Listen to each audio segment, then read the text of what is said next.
Strange life. After everything that's going on, it would be great if the heroine's world ended tomorrow. This is her dream. There are no more thoughts. It would be great if there was a strong earthquake or a meteorite accidentally fell to the ground. This seems like something better. Her thoughts are interrupted by a beautiful blonde who asks Hyunju if she did her homework. Alexa is a special person. Virgo is not at all ashamed to ask another person for her homework.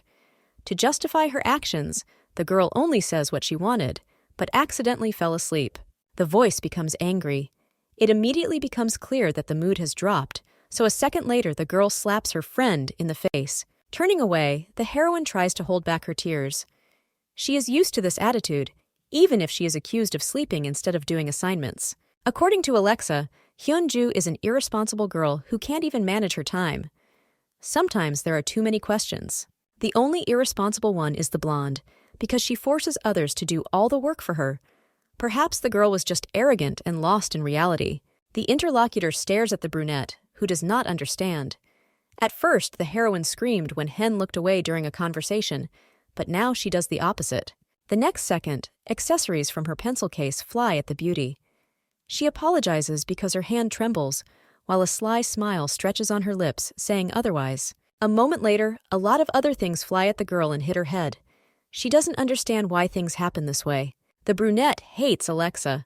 This person is the most hated of all, although the others are no different either. The heroine hates all those who stand and watch, refusing to help. The words behind your back hit you in the head. Virgo brags about her weakness, but cannot even defend herself. But then it's simply better to end everything that happened. What is happening is not immediately clear. The guys freeze just like the hands on a clock, and a beautiful woman appears in front of the heroine. The blonde stopped the attackers because she was tired of being bullied. She understood perfectly well that this was the only way. Grabbing her interlocutor's face with her hands, the girl laughs. No one thought that Hyunju was so stupid that she couldn't even do anything. After asking who the woman is, she introduces herself as Grain Deshaya. She had to hurry because it didn't seem like the brunette would be so stupid.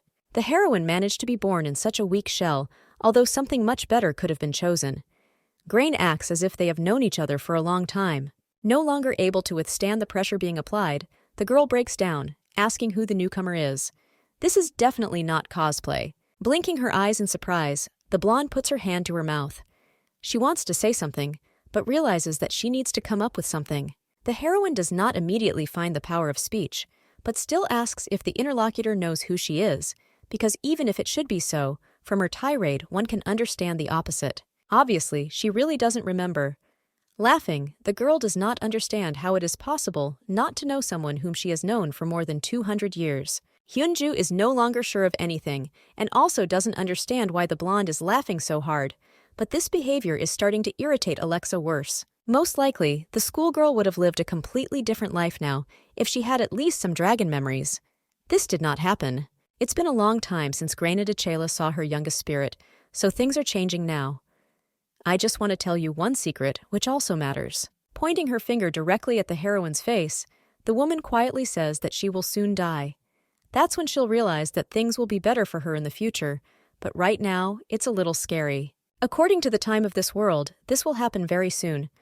All you have to do is wait just 5 minutes and everything will be over. A little scared, the brunette tries to ask what they are talking about. She doesn't like this at all, so she steps forward, hearing only silence in response. A strange smile appears on his face.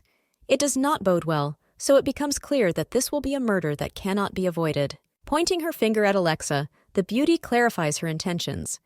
If you don't go astray, it becomes clear that everything will happen because of the blonde, who will deal the final blow. The brunette freezes. It seems as if she is being carried away by a stream of air somewhere into the distance, making it clear that everything will be over. I don't want to believe what's happening to her. Noticing facial expressions, Grain seems to be trying to calm the heroine down, which does not end very well. It would be an accident, because with just one blow from her fist, her fate would be sealed. This is exactly how it will be. Obviously, they are not given a choice, even if they would like to change the circumstances and how everything ends. There is a hint of humility in her eyes, which the girl doesn't like. You can't give up, even if she was beaten all the time, and she resigned herself. In any case, this no longer applies to the dragon who leaves. Luck will be on the brunette's side, but no one knows anything else. The woman disappears, and with her the spell to stop time goes away, so noise and commotion begins to be heard around. People whisper, not quite understanding what just happened. The strange sensations are not going to leave the consciousness so quickly, still leaving a strange aftertaste. Everyone returned to normal, so now there was no silence around, and only a quiet voice that presses on the consciousness. Next, according to the scenario, something terrible should happen. Alexa seems even more annoyed than before. She is almost ready to growl with anger, because of Hyunju, the new pen fell to the floor. Rushing forward, the blonde asks what the girl is going to do about what is happening. Obviously, she's not going to leave her alone. The screams are getting louder. A brunette is of no use, even if she is a person who automatically brings benefits. Others, of course, do not notice this and are not even going to do it. The gaze drops to the floor. The beauty wants to be appreciated according to her merits, but this will never happen. The end will come soon. Continuing to vilify the girl, the blonde notices that she is looking into her eyes with hostility, which is automatically prohibited. The heroine becomes scared. Each time she was incredibly scared, because she didn't know what would happen after everything that happened. Hair, like skin, hurts due to being grabbed, but it's okay if the girl tries to defend herself. After words spoken and heard, she is not going to stand aside. The confrontation seemed to anger the blonde even more. She flares with madness and anger, trying to extend her second hand, which is stopped. Grabbing another hand, Hyunju stops it so that it cannot be harmed. This doesn't go well because she loses her mind and headbutts the brunette. Grain said that death would come from a blow, but it was more like a fracture from great pain. Life is unfair because the girl didn't even have time to fight back, but she still leaves the world. Opening her eyes, the brunette hears some strange sounds and voices. As the woman said, everything was over, so all that remained was to hope to become someone strong and worthwhile in life. Without even suspecting that she is inside the egg, the girl hears a man's voice promising that the dragon will become only his. It's too early for congratulations, but there's no need to worry. The old man promises His Highness that the dragon will be born on that very day, bringing happiness to the king. The name was already known. This is Eileen Dechaya, whom I would like to look at least with one eye in order to understand who she is, and everything else too. If a bird hatches from an egg, that man will immediately lose his head, but he is confident in the truth. If everything works out, the man will become a count. The words are interrupted mid-sentence as a bright light begins to emanate from the egg. It illuminates almost the entire large room. The hand reaches out to the shell, which falls off, revealing to the world a little girl with her eyes closed. The king removes the shell. The legends didn't lie. Now Aileen will become the new dragon of the Julia Empire, as well as the guardian of the king, who will become more powerful. The dragon was born, so Earl Gilbert spared his life. It was all true because the man brought a real dragon egg. The hero is incredibly happy. It would be difficult to describe his pride and joy because now he had his own powerful dragon. Korean Hyunju is born again. This only means that a new life has begun. Hearing her name once again, the girl smiles because she likes it. That woman from a past life is perhaps a sister or acquaintance, just because the last name is the same, as well as the species. They are both dragons. Life promises to be not so bad. Being loved by the royal dragon will be a great opportunity to become loved. Thoughts about a bright future are interrupted by a rumbling stomach. You don't even have to think about it to understand that the girl is very hungry. Everyone around was just talking about how much they loved Eileen, but now no one comes. The baby sits all alone. There is a brunette standing in the main hall of His Highness. Her name is Piat, she who is the daughter of Viscount Saltern. It is a great honor for her that the king called her, although she did not know why exactly. As it turned out, after a few minutes, the king did not find anyone willing to look after the dragon. One can only hope that the girl will take care of him.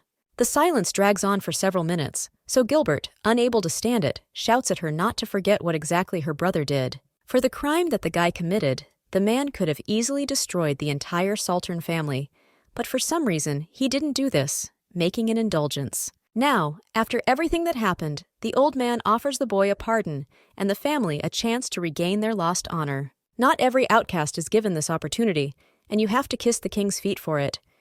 Piat just doesn't quite understand his happiness. The count is just an old fox who is trying to ruin the lives of everyone around him, but of course this cannot be said out loud. Bowing her head, the girl thanks for such an honor. Will put himself in danger simply because he was too curious. He discovered an egg in the forest, which he brought to show his sister. This is not just an egg, but a real chance for the family to re-enter high society. They still had no other choice. Everything turned out just as the brunette said. To own a dragon meant to own the power to unite the entire world into your empire.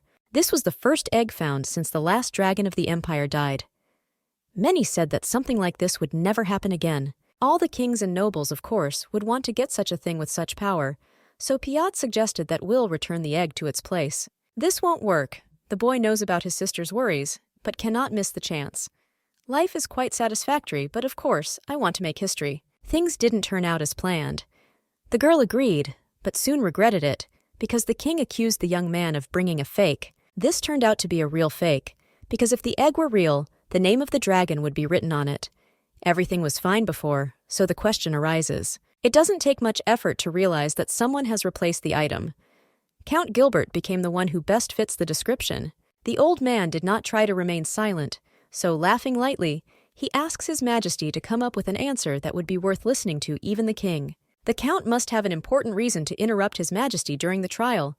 He holds out an egg that is definitely real. Smiling from ear to ear, the man asks not to listen to Will. Now that it is clear that he is a fraud, we can present the fact that Gilbert is right. The brunette turns around, noticing what lies in front of him. Tears involuntarily well up in his eyes, because he cannot believe the sight he just saw. I want to cry. Now the honor of the family name will not save anything. This is the end of the Salterns, because one of this family tried to deceive the ruler himself, who did not expect it. It wasn't worth the effort to guess what happened. Will went to prison, and Gilbert was given the title of Duke after the Piot family fell. Blue Eyes thought that she would go to prison after her brother, who made a mistake, but the order turned out to be completely different. The honor of the family is very important, but of course not as much as the life of the heroine, so the brunette, of course, had no choice. Sitting down in a curtsy, the maiden once again thanks for the opportunity that awaited her. She will help the dragon until he grows up and begins to serve the king. A boy with blonde hair climbed into the crib to feed the dragon some fruit that he had cut himself. The baby stubbornly turns out to be causing the young man to lose interest. He doesn't understand what's wrong, but he thinks that the whole problem is hunger, which is not there. It is important for a child to eat a balanced diet, but if the girl does not eat fruit, she may want meat. Fried chicken appears in front of the baby. A sparkle appears in her eyes, which only indicates that she really wants this, so she opens her mouth. After a few seconds, there's a piece in the mouth that strives to get into the stomach. The blonde had been waiting for this for a very long time. While letting go of the food, the beauty tries not to cry. She could eat 2 of them, but without teeth, she can't even chew a piece. Tears well up in my eyes. Without teeth, she cannot eat anything, even if it was available before. Eric doesn't immediately understand what's wrong. Loud screams and children's crying are heard from the room, which notifies that something has happened, thereby attracting the attention of the maids. Jesslyn is the first to run up and picks up the prince in her arms. The dragon is dangerous, so you shouldn't go into the room where she lives. The baby's name is Eileen, but the only thing the prince doesn't understand is why she cries so much. Perhaps the chicken was too tasty. Ignoring the words spoken and crying, the woman says that it is too late. They should leave quickly, otherwise this will not end well. Piot remains in charge, despite the fact that he doesn't know what to do. Raising the dragon in her arms, she will change, because she thought that she would be more terrible. The child cries, but the brunette remains lost in her thoughts. The blonde looks ordinary and not at all what was expected. Night fell, just like the end of the guard's shift. A guy in a dark cloak snuck into Eileen's room when she had already fallen asleep. Looking at the child, the hero grins. I can't believe they paid so much for him to kill this very thing. Opening her eyes, the little girl thinks that Piot has come to her, but she quickly realizes that it is a man with a blade, and she is in danger. Fear prevails, therefore. Without controlling her capabilities, the blonde suddenly releases a stream of fire directly into her face. Returning back, Piot freezes. Prince Robert saved a child who was in danger because of his background. The girl walked away for only a minute, but she was very sorry that the prince was injured. Eileen is very important to the Empire, and her life is worth protecting better. His Highness will be fine. He will try to find out who the attacker was, but for now he asks to remain silent and not report to anyone. We can't talk about an attack.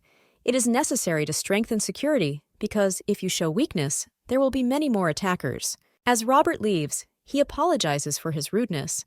He didn't want to say the wrong thing, but he understood perfectly well that the baby was more important than everyone else, especially for the king.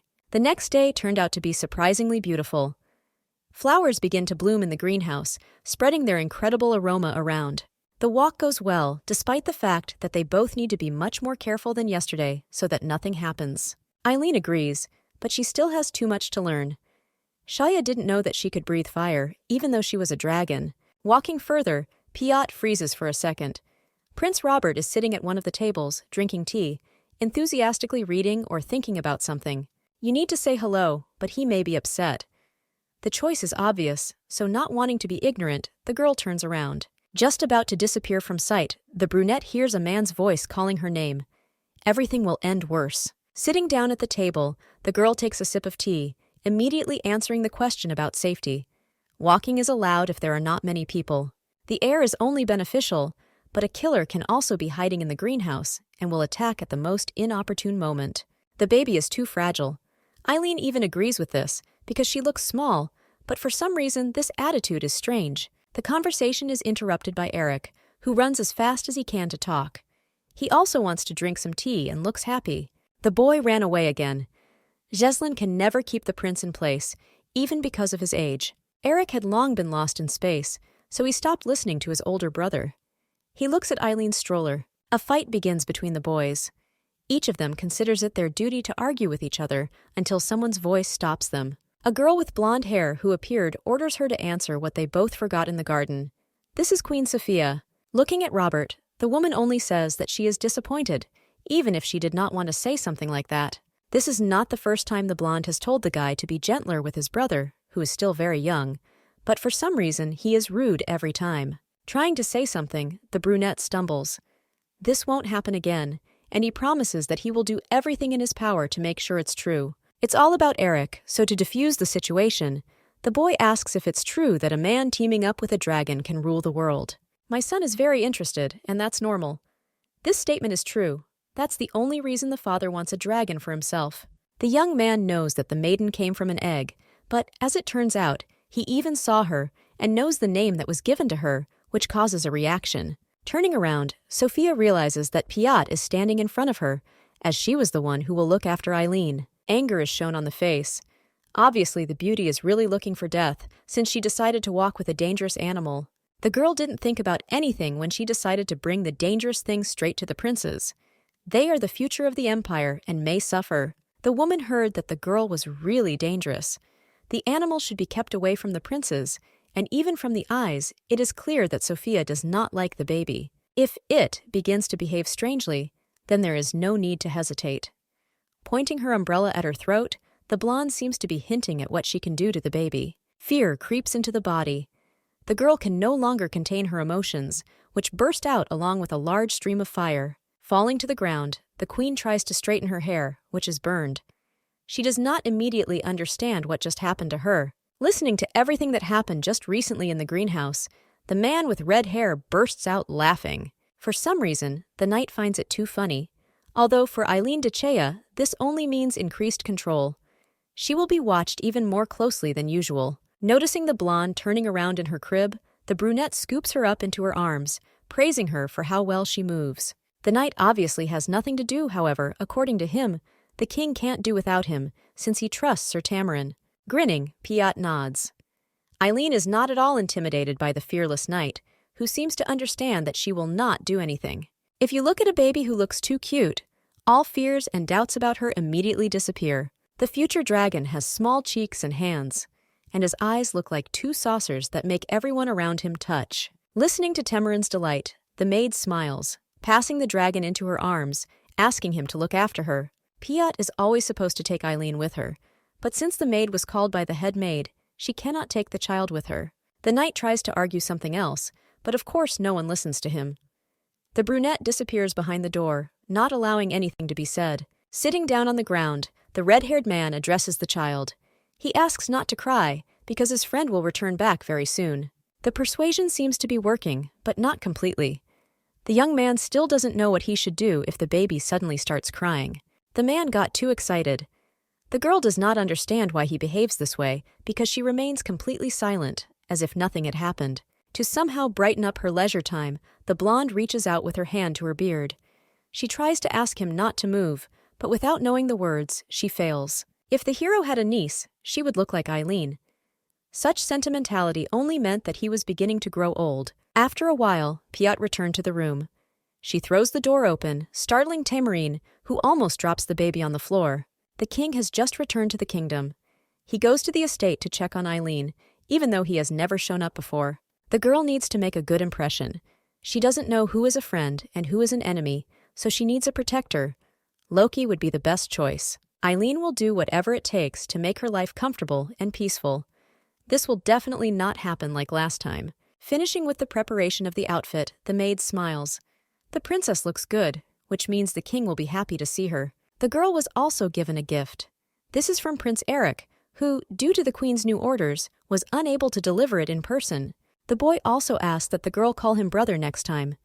It is obvious that he wants her to become his sister, even if not his own. Piot looks excited about what is going to happen. According to her, the brooch will look just great, so she tries to wear it. Entering the room, the man is almost instantly embarrassed. According to the queen, this is it, but the baby is much cuter than expected. The man was talking to himself, but according to him, the child was growing much faster than expected. This is because she is a dragon. It still depends on the leisure time spent. The beauty plays a lot, eats well, and sleeps as if she were not a baby. Distracting the couple from the conversation, the blonde reaches forward with her arms. She looks into his eyes, calling the guy her dad. The brunette's face shows shock. Not expecting such a turn, he turns to ask if what he hears is true. It is. It is easiest for children to say mom or dad. According to the maid, this doesn't mean anything, so there's no point in worrying, even if it doesn't. Blushing a little, the man lowers his head. Perhaps he expected some other words, but in the end he received what was intended. Piot starts ruining everything. The baby tried so hard to awaken parental love in the king, which was eventually dulled. It seems that the baby still likes the man, so taking her out of the stroller, the woman invites the king to hold her in his arms. It's better to tame a dragon while she's still young, so he takes the girl in his arms, remembering how he used to hold Robert and Eric in the same way. Hearing the word dad again, the young man smiles. This is not true, but it is much more difficult to say directly. Turning away, the man still doesn't let go of the baby, only asking Piot if everything is okay, after everything that happened earlier. Wondering whether to tell the truth, the brunette lowers her head and announces that a killer has sneaked into the castle and tried to kill the dragon. The woman went to get milk for Eileen, so the heir saved the situation. He studied with the best teachers, which seemed quite normal. The killer and the customer were not caught because Robert killed him to save himself. Although she is a dragon, she's still too small to protect herself. Taking care of a child alone is not easy. That is why the brunette promises to send someone to help, to make things easier. The conversation about the fact that the king knows someone who could help is interrupted by Duke Gilbert. He says that he has been looking for him for a long time. While a squabble begins in the room, the little girl almost immediately realizes that this is the same former count whom everyone does not like. It's not urgent, but the old man is talking about someone suspicious coming to the castle. The man didn't even introduce himself. The man said that he came by order of the king, but he looks like he doesn't even have a home, so he lives anywhere and doesn't wash. So far, he hasn't been kicked out. All this is only because the seal on the invitation document looks like a real one. Loki doesn't really want to leave the child, but apparently he will have to do this in order to check on the one who arrived so abruptly with a good reason. Finally, the ruler allowed the tramp to enter the castle. The guards did not immediately believe what was said, but, sighing, they simply let him inside. Smiling, the brunette goes inside. We need to look at the behavior of those who started all this, even if they are going to keep an eye on it. The seal was quickly checked, and there was no longer any doubt about the reality of what was happening. This is the same person. The king is the same person who sent the invitation letter, or even 5 letters, since he did not receive any response to the first one. Even the brunette himself admits that the man who arrived is quite interesting. His name is Kiwi, and he is the dragon tamer everyone has been waiting for. Not wanting to stand on ceremony, the man asks to get straight to the point, asking if they have a dragon. The Duke, as usual, intervenes, asking for respect. There's no point in interrupting. Kiwi simply didn't know who was standing in front of him and next to him, so he didn't immediately understand. Interrupting Duke Gilbert mid-sentence before he tries to ruin everything, the young man turns to the brown-haired man. Getting back to business again, the boy asks where they are keeping the dragon.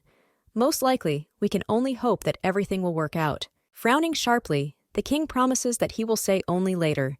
He cannot trust some stranger who arrived at the palace even with an invitation. It does not make sense. Loki himself invited Kiwi, and now he is trying to conduct a test. Nothing will come of it at this rate, no matter how much you want it to happen. The guy has arrived to tame the dragon and make Julia's empire much stronger. These words can also be verified. The man still has a collar and leash that will allow him to tame the animal. The king's reaction leaves much to be desired. For a dragon, such attributes are nonsense. Now the baby is too young, but sooner or later this will not be avoided. This concludes the conversation. If Kiwi copes, he will be rich, but first he should take a shower so that the girl does not take on the smell. The room falls silent again.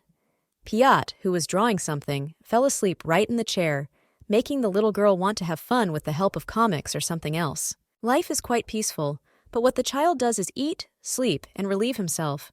Even practicing with fire doesn't end on the best note. Eileen had already managed to release a stream of fire several times, but in the end, she never learned to control the impulses. Remembering how it all happened, the little girl understands that she was scared and angry. A hot flame appears in the throat and rushes out. The joy that everything is possible gives so many possibilities, but at the same time, there is nowhere to release the fire. The dragon exhales directly at the ceiling. The fire appeared as if out of nowhere. Piat didn't even immediately understand, but the glass of water standing nearby helped quite a lot.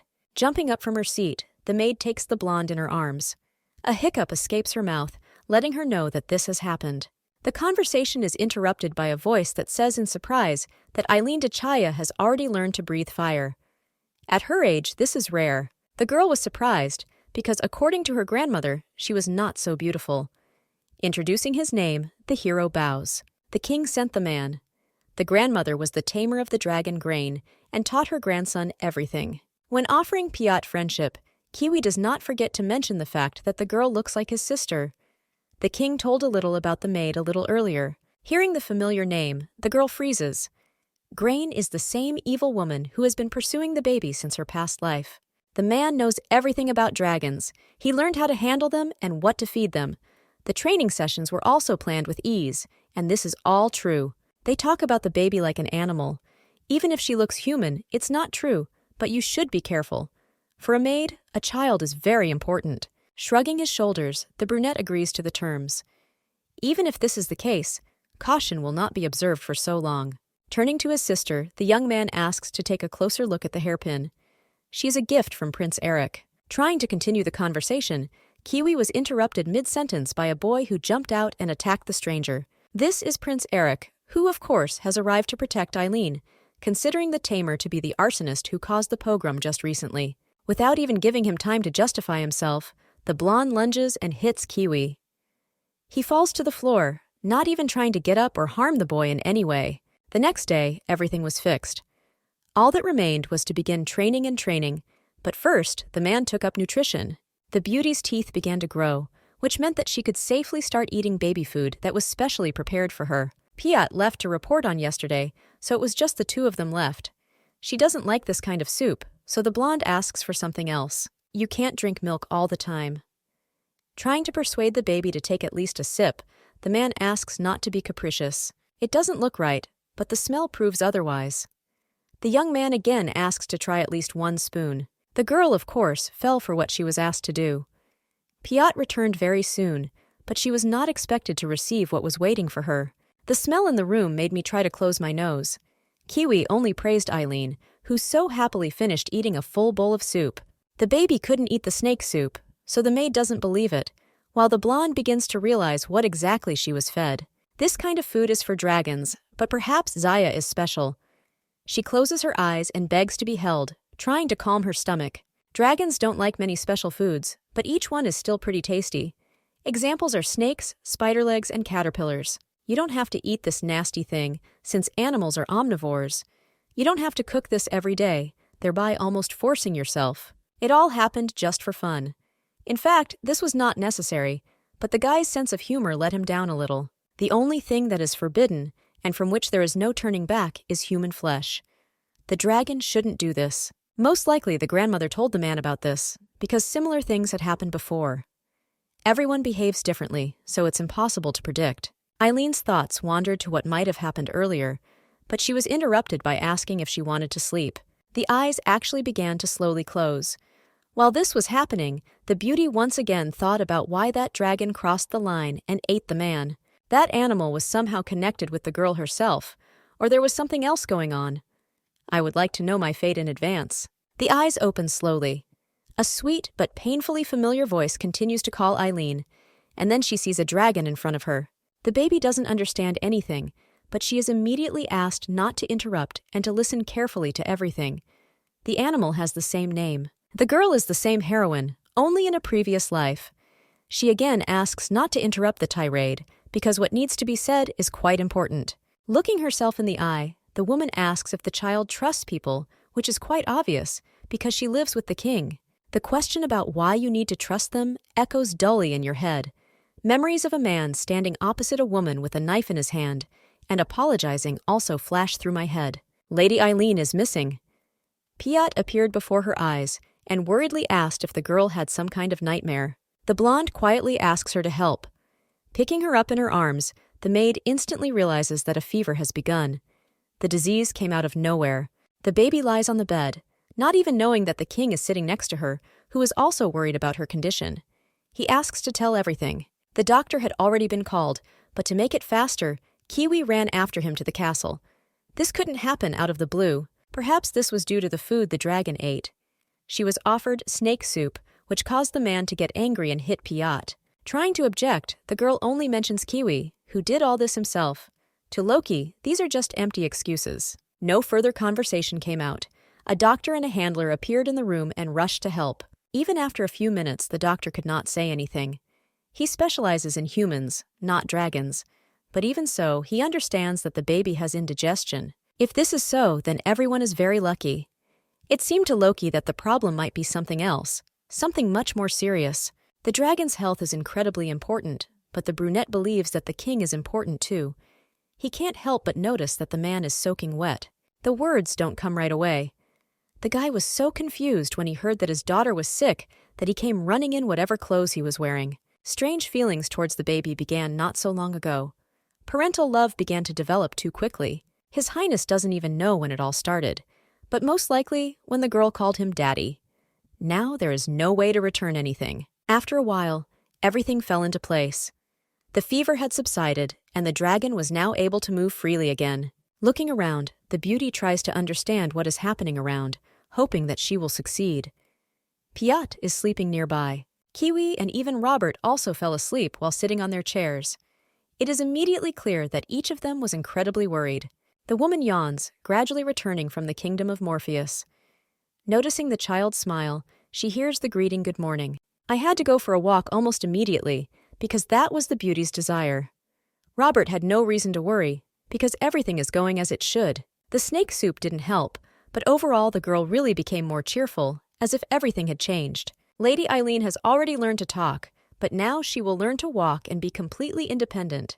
She's walking for the first time after all. Lowering the heroine to the ground, the brunette helps her take her first steps, which feel too strange.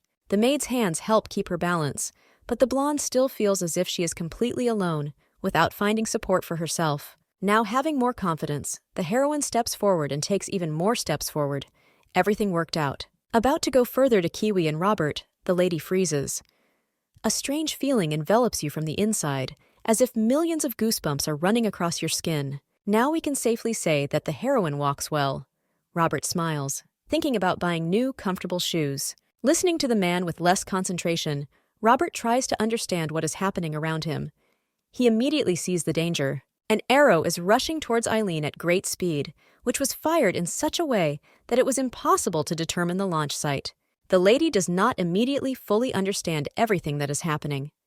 She opens her eyes from the horror that overtakes her and tries to crawl under her skin.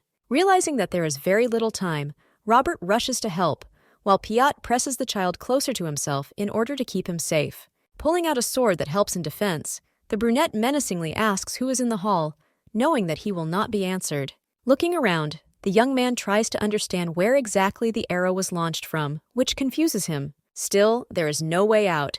It is impossible to hide all the time, given that you are not allowed to escape either. These are killers who decided to make a second attempt. Obviously, the royal family will never be left alone, because the arrows are only causing more trouble. The attacker peeks out from behind the wall, looking at the prince. He had heard that he was an excellent fighter, and obviously that was true. Looking at the backs of everyone gathered, the blonde understands that since no one knows where exactly he is standing, there is no need to be so careful. Robert is going to look for the archer, but not one. But 101 arrows are flying towards the dragon, which strive to pierce the very heart. Even Piat noticed where the attack was coming from, so she points His Highness to the flower bed behind which the man is hiding. The blonde chuckles.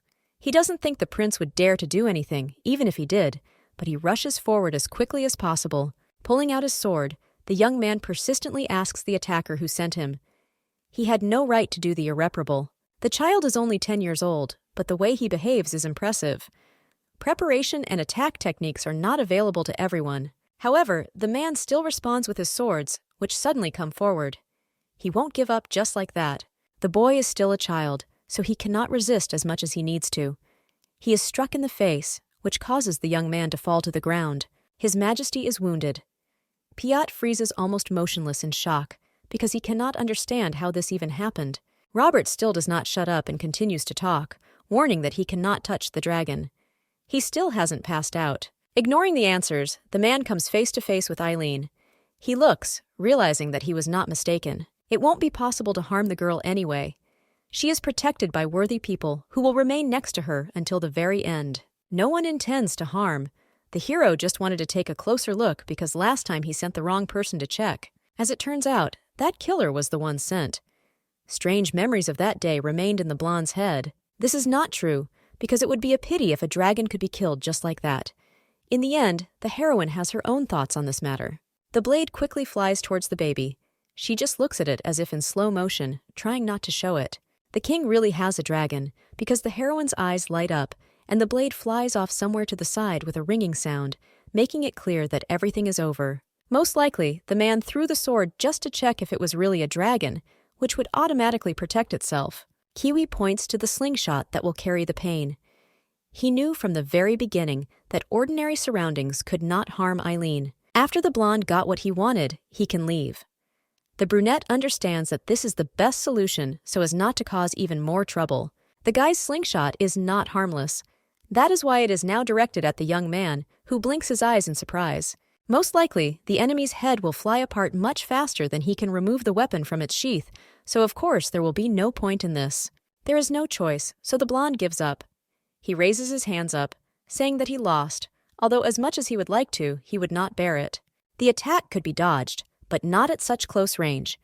The Kiwi can't even believe that the striker is actually giving up. The only suggestion is that the man will let go of the one who has already received what he deserves anyway.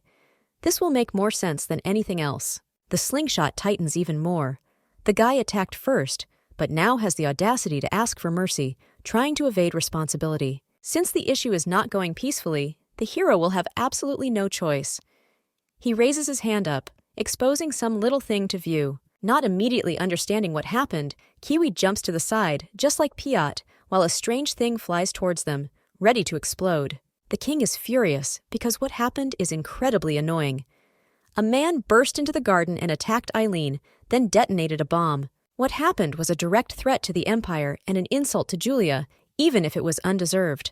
They must find the culprits. After what happened, it's only a matter of time before the rest of the world hears about Eileen's arrival. Nothing can be done or hidden, as was done before. The king decides that they should be the first to announce that they have a dragon. It doesn't matter the type of person, because whoever harms Eileen will become an enemy. This way it will be even safer. Turning to Temrin, the man asks him to take care of the princess's protection. The baby remains silent, but then asks if Robert is okay, prompting a reaction from Gilbert.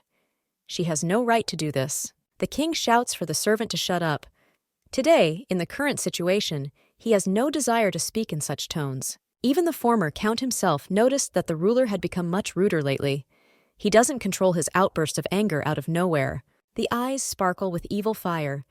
It seems that the dragon tried and cast some kind of spell on His Highness, which does not help him wake up. Kiwi frowns. He has a bad feeling about the old man, who acts as if he intends to drive the dragon out of the castle, even though he brought it himself. A servant knocked on the door, thereby interrupting the conversations. As it turns out, both princes want to see their father, which already seems unusual. Prince Robert was already back on his feet, even after everything that had happened. His face was bandaged due to the blow he had received. Looking at the man, the brunette bows his head, saying that he needs to come up with a worthy punishment. He couldn't protect the dragon.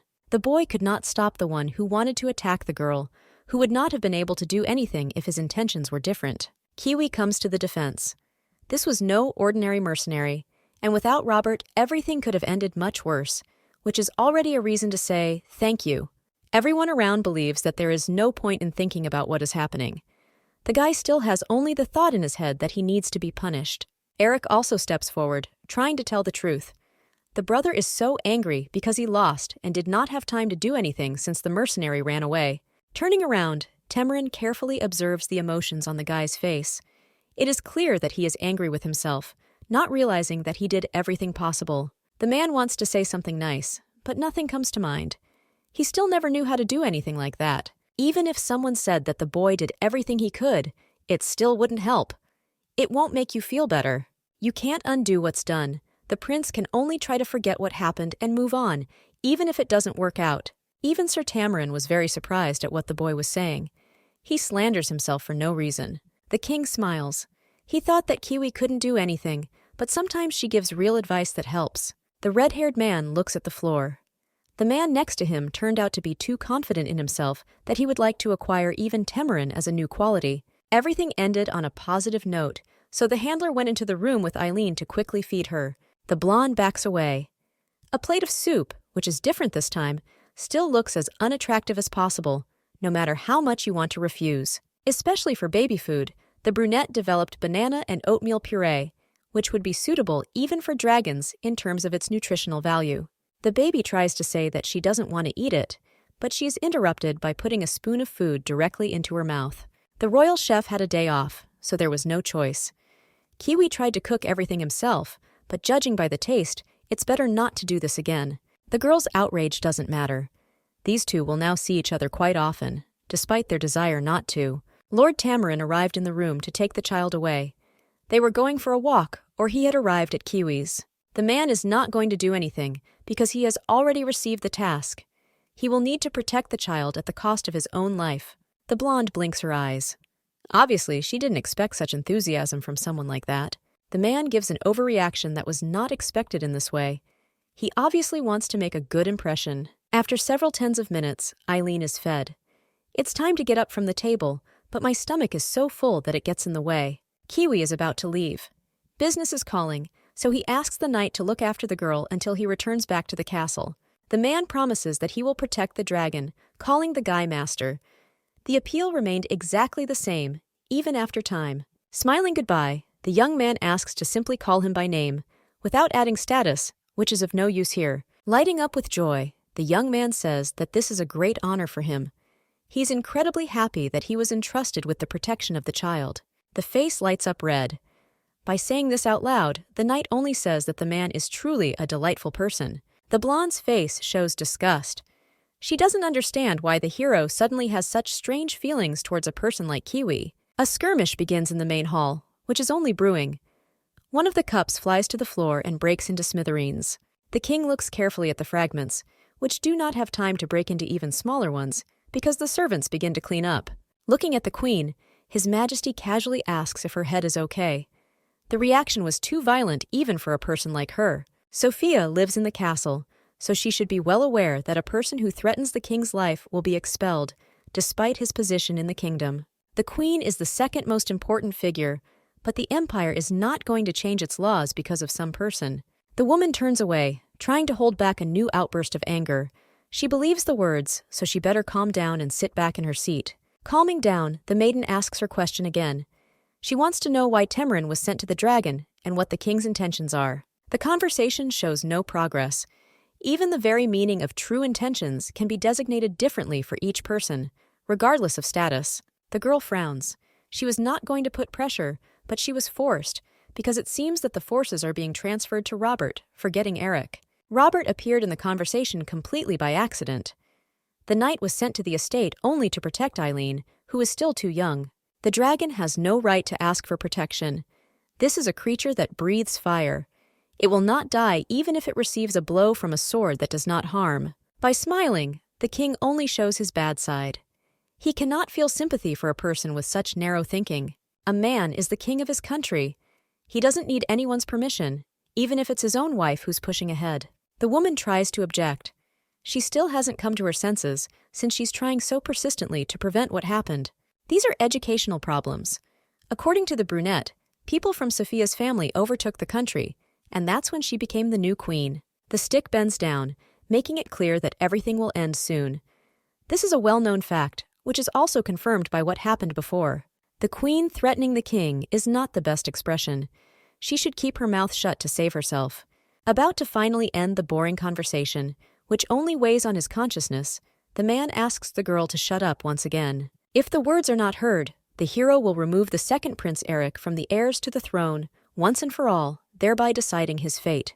Queen Sophia is a person who is quite specific in nature. She did not intend to go to the bitter end, but that is exactly what happened to her. As soon as the girl became queen, rumors around her did not stop for several years. Now the lady is already an aristocrat and a highly placed person, but before she was only a maid of the former queen. After the girl ascended the throne immediately after her mistress, a lot of doubts arose, so they scattered around, making it difficult to exist. Someone said that the former ruler died from a spell, and someone said that it was all the fault of the poison that was added to her. Ultimately, even if the nobility did not understand what exactly happened, they all as one suspected Sophia, who was closest to the person who suffered. No one dared to disturb the new queen anyway, so only rumors remained that the Andrea family, to which she belonged, helped her. First, the blonde tried to get her hands on Loki, and then they got Eric. As soon as this happened, the maiden took a knife in her hands. Repression began, because the beauty mercilessly killed everyone who spread rumors or protested against the fact that she ascended the throne. She got rid of all but one. The one who was on the side of the king and the former queen remained Temerin, the commander of Julia, who was never touched. The girl tried to do something, but in the end she didn't dare even mention the idea of ruining the man's life, essentially ending it. From time immemorial, the young man was the right hand of the king and the sword of Julia. He pretended to be good just to carry out his rescue plan. Even after a while, the red-haired man remained an eyesore, but then he played the role of the destroyer of the relationship between Loki and Sophia. During the time the queen ascended the throne, the knight brought news of more and more mistakes that the princess made again and again. In order to somehow support his words, the young man also constantly brought evidence of corruption of the Andrea family, to which the woman belonged. After everything that happened, the king was disappointed in his chosen one once and for all. They stopped meeting so much and feeling love. Eventually, Loki couldn't take it anymore. The actions seemed terrible to him, so he tried to destroy the entire family of the Virgin, including her relatives and friends. The girl could not resist the force that struck as if from nowhere. They even killed Sophia's father, Prince Cohen, who was engaged in illegal activities. All that remained with the woman was just a good shell called Queen, against whom they could not raise a hand or bring charges. In the end, it turned out that everything was not so bad. The mother had a child named Eric, who was the only blood relative who was never killed. The girl understood that there was no choice left. Mistakes from the past cannot be corrected, and people who were killed cannot be brought back, even if it has had a great impact. After what happened, the heroine vowed that she would protect her son at all costs. He deserves all the best, so he will never suffer. Now the blonde sits silently and looks at Loki, who burns a hole in her with his gaze. She understands that everything is lost. The man repeats that he will remove Eric from the heirs, which makes the queen shrink once again after everything she has heard. There is no choice, so all that remains is to obey and try to be quiet and obedient, just so as not to fly out of the palace. The woman knows her husband quite well. If he swears about something like that, then it's the truth. But it's enough. The boy is not to blame for anything, no matter how much he would like to change it, but it is worth speaking out against Loki's methods. This is true, because the son did nothing, but the queen hates Robert very much, so this will only be in revenge. The girl turns away, stuttering. She cannot find the right words, deciding to simply listen to what is said. Of course, the brunette is not going to criticize his wife, because lately the struggle for power has been like this. But now, everything has only worsened. The queen understands perfectly well what exactly is being said, but cannot decide whether she should listen or simply ignore it. Still, bowing her head, The lady asks to forgive her because of her rashness, which ruined everything. She is about to leave. Rising from her seat, the woman promises that they will see each other one more time, but she is stopped almost immediately. The blonde stops, only hearing out of the corner of her ear about the dragon, which was mentioned in their conversations quite recently. The baby's name is Eileen. They should not be treated randomly, even if they have some kind of hostility towards animals. Unable to withstand the pressure, the maiden almost runs out of the hall, slamming the doors behind her. They will see each other again, but next time she will prepare better. Loki sighs, leaning back in his chair. Because of a woman who ruins everything, a man begins to get pretty tired, realizing that this is difficult. Mr. Tamarin arrived at the dragon's room. He wonders if Kiwi is here now, who ended up disappearing again without warning. Smiling awkwardly, the man only says that the gentleman asked to bring something last night and did it so desperately that everything became clear. It's strange that the guy asked for help. Judging by his character, he would never, ever do something like that if there was no need. Obviously, Tamarin is trusted. He even specifically asked to keep the contents of the bottle secret, which they brought for inspection in order to receive it. Promises, of course, are important, but in order not to be confused, the maiden asks if the man has forgotten about the walk with Eileen. Asking the lady's preferences, Piot only hears that the baby would like to visit the highest place in the castle. Tamarin thinks about it. Within a few seconds, he gives the answer, because this place is called the 1,000-Year Room. Laughter echoes throughout the room. The child does not fully understand what exactly we are talking about, so he strives to agree to go to such a place. Even the maid herself knows what exactly this place is, because it is a prison for criminals who have killed. Trying to avoid the girl's murderous gaze, the young man backs away, saying in his defense that there are the most beautiful views that can be found. Another crazy idea comes to mind. The dragon room is where the males fight, and there is a lot to see with your own eyes. Descending closer to Eileen, the red-haired man tries to cheer her up, setting her on the right path. They can go there. You can tell by the blonde's face that she's not happy. They are not going to go there, so they select some other place. Walking out into the hallway to go for a walk just around the neighborhood, the couple hears loud swearing, literally a few meters away from them. Looking closer, it is immediately clear that this is Mrs. Sylvia and Kiwi, who will not shut up, definitely trying to share something. Tamarin doesn't know what exactly they didn't share, but it's better to stop those who are about to get into a fight so as not to get into trouble. At this rate, one of them might get hurt, and obviously it will be Kiwi who gets pushed aside. Noticing that things are taking a turn for the worse, the red-haired man rushes forward, shouting the man's name. He understands that he must save him. Something strange is happening in the castle because the corridor is completely empty. The fight was not about anything. A moment later, there is almost a fall. Piot manages to run closer, wondering if everything is okay with the man who fell. Obviously, things didn't end as badly as they could have. The knight managed at the very last moment, so he picked up the guy in his arms. The boy looks in surprise at the man, who is not even going to put him back on the floor. Silence hangs in the hall. Asking if everything is okay, the young man receives a rather dry answer that does not fit at all. Finally, finding himself on the ground, Mr. Kiwi tries to avoid the interrogation that is being arranged for him. It's difficult to explain the situation in a nutshell. Pointing to the man, Sylvia orders his arrest because he threatened, ordering him to give up the queen's comb. This is not a threat, because the young man has already repeated more than once that he received permission from His Majesty. The words were true. First of all, you should calm down. Such things can be discussed somewhere in the yard or in a room, but not in the corridor where anyone could notice them. The warnings were not in vain, because somehow the queen found herself in the corridor, who almost immediately demanded an explanation. Eileen knows this won't end well. You don't want to get involved with such a person, because she won't take the side of the truth. Sylvia complains in tears that the tramp has come to take the Empress's thing, even if he received the king's permission. Obviously, with Loki's permission, you need to do whatever you want and just remain silent. What the queen said silences me. Not intending to give up, the man realizes that they both knew and did not give the item away on purpose in order to get into trouble. Nobody takes Sophia seriously, but now even commoners despise her for literally nothing. The young man cannot control his thoughts. You need to ask for mercy and not behave in such a way as to only further aggravate your situation. The hero doesn't give up. He did not try to take away or steal because he just asked to give what the king asked for. Unable to withstand Kiwi's pressure and character, the queen orders him to shut up.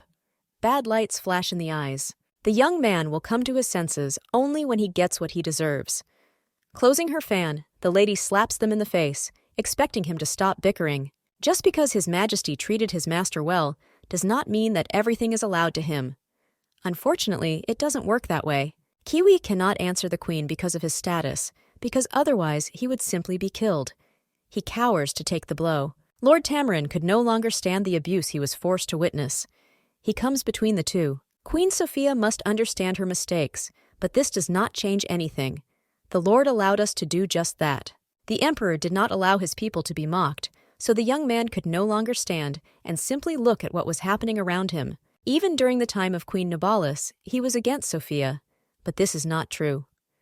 The man only remained faithful and protected his master, who had the right to be taken care of. Now she needs to calm the dragon, but she doesn't need it. Jumping forward, the baby clings to the woman's hand with her teeth. The dragon doesn't try to hold back because whoever hurt Kiwi has the right to get what he deserves, no matter what. Trying to wave her arms, the blonde begs to unhook the terrible animal, which is only in the way, from her. Looking at what is happening, the man persistently asks his friend to leave this place. He can figure out the rest on his own. That's exactly how it ended. The queen again, becoming impartial, just wanted to close her eyes to what was happening. The only thing that worried the beauty was that she would become a topic of conversation among the aristocrats, who would not let up. It was all over relatively quickly, even for Shaya. She had a fight with the ruler, so she didn't want to get a lot of attention, as if it were impossible to notice. Since then, Kiwi has become strange. He became more silent, as if words were taken away from him as soon as he tried to say something. Sometimes the young man simply said that the girl was a strange dragon. According to her, there was something definitely wrong with her. For some reason, the beauty then rushed forward to save the tamer, but she also does not remember anything from her past life. Of course, the child remembered her past life, but only about the time when she was Hyunju. The answer always remained the same, and it was a firm no, which made the girl think about the suspicions that her friend saw.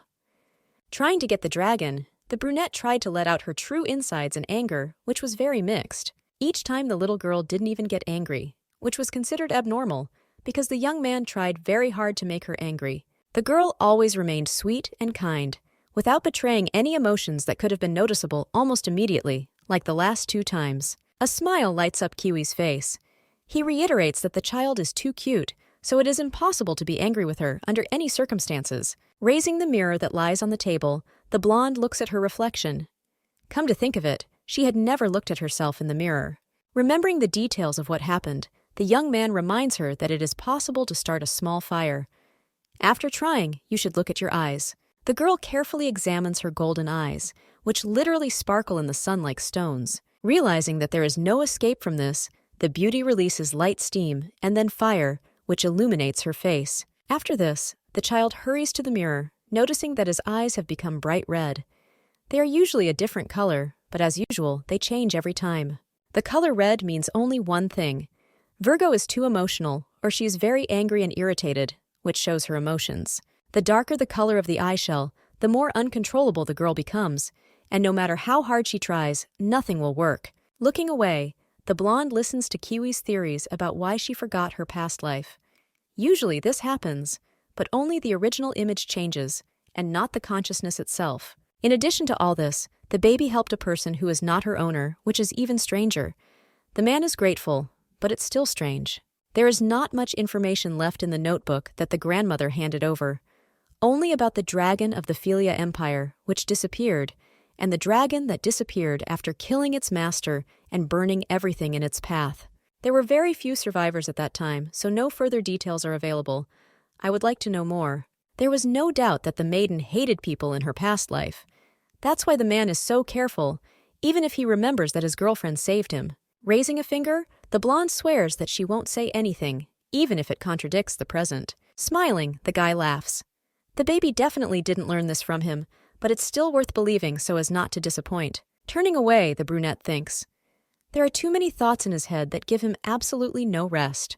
The only thing that attracts attention is a knock coming from behind the door. Someone wanted to interrupt the conversation about Eileen's past. Piat enters the room. She apologizes, but why she had to come is urgent. The man jumps up from his seat. The first thing that comes to mind is the order that was issued from afar to catch him because of the incident with the queen. If this were so, the soldiers would come, but the matter is still not clear. The emperor is looking for a maiden, so he urgently asks to go to his office. They weren't called into the office because of the queen, which already lifts the mood a little, but doesn't make it better in any way. The maids standing near the entrance smile happily, allowing the couple to go inside. They say that the king is already tired of waiting. Opening the door, the brunette again thinks about what His Highness needed so urgently. He had never behaved like this before. A tall blonde man stands in the room. This is the person who most likely attacked in the greenhouse. Eileen looks at the handsome guy with interest, almost with his mouth open, while Kiwi tries to digest the meeting. Bowing, the young man says that he heard about the two of them from the emperor. His name is Theodore, and as we now know, he is a prince from the kingdom of Pan. The girl asks again with interest. Due to her young age, she does not know even half of the things that she is constantly obliged to ask. Smiling, the blonde asks him to take good care of himself, not intending to answer the question posed.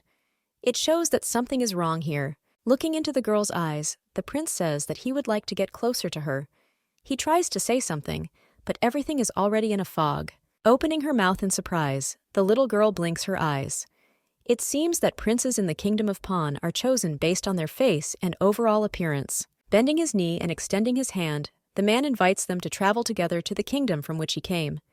This sounds more like a non-suggestion. The little girl blinks her eyes.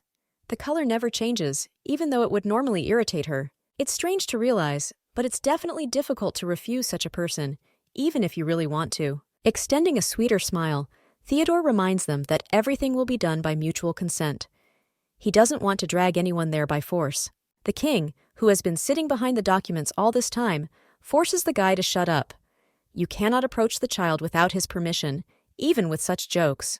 The brunette allowed the meeting only because the young man came and put on a show, hinting that he would tell the enemy country about Eileen if he did not show her. After all, it's worth moderating your ardor. Still, returning to the conversation, the hero says that the kingdom of Pan is connected with the recent case of a murderer who was sent. Everything turns exactly in the wrong direction, but changing the subject again, the blonde only says that he found out about the dragon by accident and came to verify the rumors. Even if it were true, it wouldn't mean anything. The prince would never admit to sending the hitman. They say that no one has captured the lady yet, so Theodore is going to be the first to do it. He chooses this path. The girl backs away. She seems petrified and cannot do too much or say anything, but they continue to put pressure on her. Clenching his fists, His Majesty forces the young man to close his mouth and keep his head down. The show that goes on makes him angry. Graceful statements are the strong and at the same time weak side of the blonde.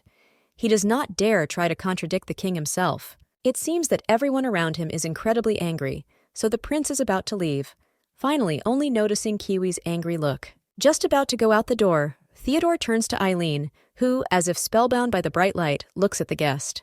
The hero looks forward to their next meeting. Once he was sure that the kingdom had a dragon, he could wait. There is silence in the room, because no one knows what to say to such outbursts from Theodore. Unable to stand it any longer, the king orders everyone to quickly get away, leaving only Eileen. Kiwi, unhappy with this arrangement, still says goodbye, leaving the office faster than everyone else. The girl is once again convinced that something is wrong with the tamer. She would like to ask, but won't. The man is no longer his usual self. Perhaps they know the prince who arrived and they have grievances. His thoughts are interrupted by His Majesty, who extends his hand. He calls the girl to come closer to him. Picking up the blonde in his arms, the brunette carefully examines her face, thinking about what he wants to say. Making big eyes, the dragon innocently asks if everything is okay. She's trying to gain confidence. Still continuing to remain silent, the ruler is only in his head that the prince from the Pan Empire will not give the princess into the hands.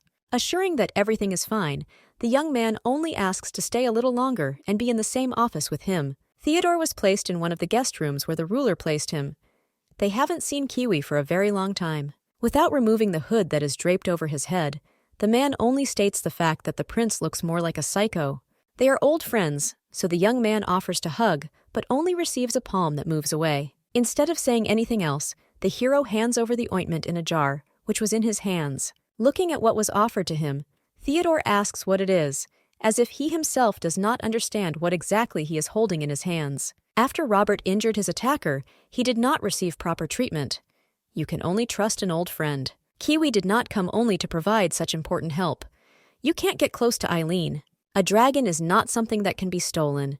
Even if a friend tries, he cannot avoid the punishment that will come later. There's a knock on the door. Sophia enters, intending to speak with the emperor, unaware of Eileen. The blonde, who has been playing with the seal all this time, jumps up and backs away a little in fear. Staring at the maiden with a cold gaze, the queen asks what the animal forgot in the main room of Julia's palace. The king himself allowed it, even if it was not available to his own sons. He calls the dragon closer to him for protection. A country that has such power becomes more powerful, but such behavior and permissiveness begin to cross all boundaries. For some reason, the emperor treats the dragon like a person. It seems as if she is his youngest daughter. Grunting, the young man is thinking about something. The words about his daughter brought a new thought to his mind. A smile appears almost instantly. After such a long time, the queen finally deigned to say something nice. Lifting Shaya into the air, the man looks her straight in the eyes. He understands that the decision will be correct. Eileen can't say her true opinion, but of course she would want to be a princess. Joy is visible on the child's face. Not only has she become a dragon, but now she will also become a princess in this new unknown life. The only disadvantage of such an adventure is that the queen will become a stepmother who will hate her. Fire blazes in the eyes. Sophia carefully asks, "Was this some kind of cruel joke?" It's not funny anymore because the king can do anything anyway. He has the power to adopt Eileen. Putting the empress out the door, the young man asks not to enter his chambers again without permission, which she receives in advance. Sylvia, who has been waiting outside the door all this time, quietly raises her hand, trying to ask something. Ignoring, the queen angrily remembers that the maid knows an acquaintance who understands dragons. They must meet as quickly as possible. Leaving things at the initial stage cannot be allowed. Within a few hours, the emperor managed to call someone who could help sort out the adoption. According to the guy, this is impossible. All the chronicles say that it is better not to get close to the dragon. This is true, and even Loki knows about it, because animals are greedy, treacherous, and strong. One can agree with the arguments, but this is precisely why it is worth tying the child to the country and to the prince himself. The idea doesn't seem so absurd. The baby will grow up from an early age as the daughter of a king and enjoy life. Nodding, the priest asks one last question. He wants to know if the queen's permission was given. Adoption is a matter for both spouses. No matter how much you would like it, the law requires permission from both. The law cannot be redrawn or changed because it has been compiled over centuries. Fatigue makes itself felt. The queen's permission will not be a simple matter. She is a very strong girl, and even threats cannot convince her so easily. Sophia is obsessed with power. This woman has no weaknesses, except that she wants to put Eric on the throne. Almost jumping with joy, the brunette is glad that a good idea came to mind about solving the problem. The king thanks for the consultation. Now everything will go according to plan, and as soon as the agreement is signed, the priest will be called. Theodore says that he and his grandparents raised dragons. He is an expert in these matters. He himself also tried to practice, but after the fire on the farm he could not do anything else. He still has enough knowledge. Immediately moving to the topic of interest to her, the queen asks if the man knows how to kill a dragon, and what kind of method is suitable for this. Handing out the jar, the hero says that the fragrant oil will make the dragon fall asleep. Not going to take it anymore.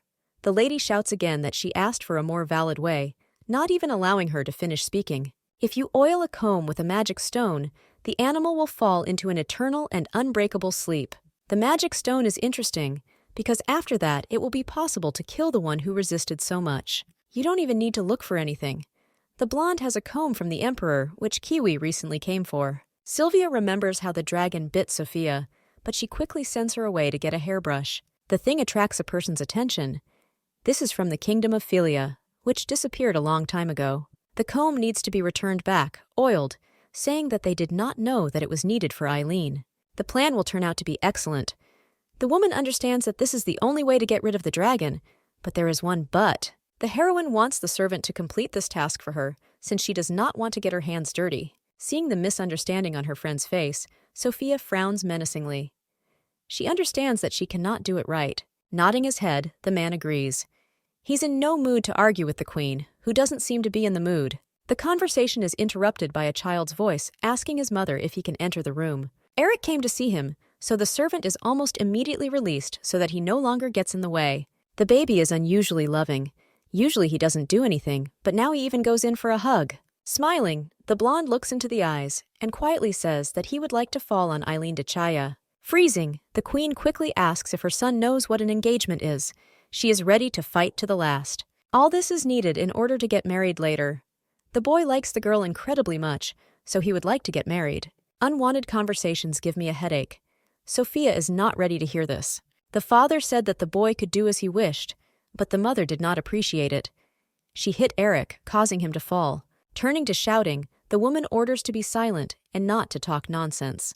She tried so hard to raise her son that now she can't bear to hear something like that.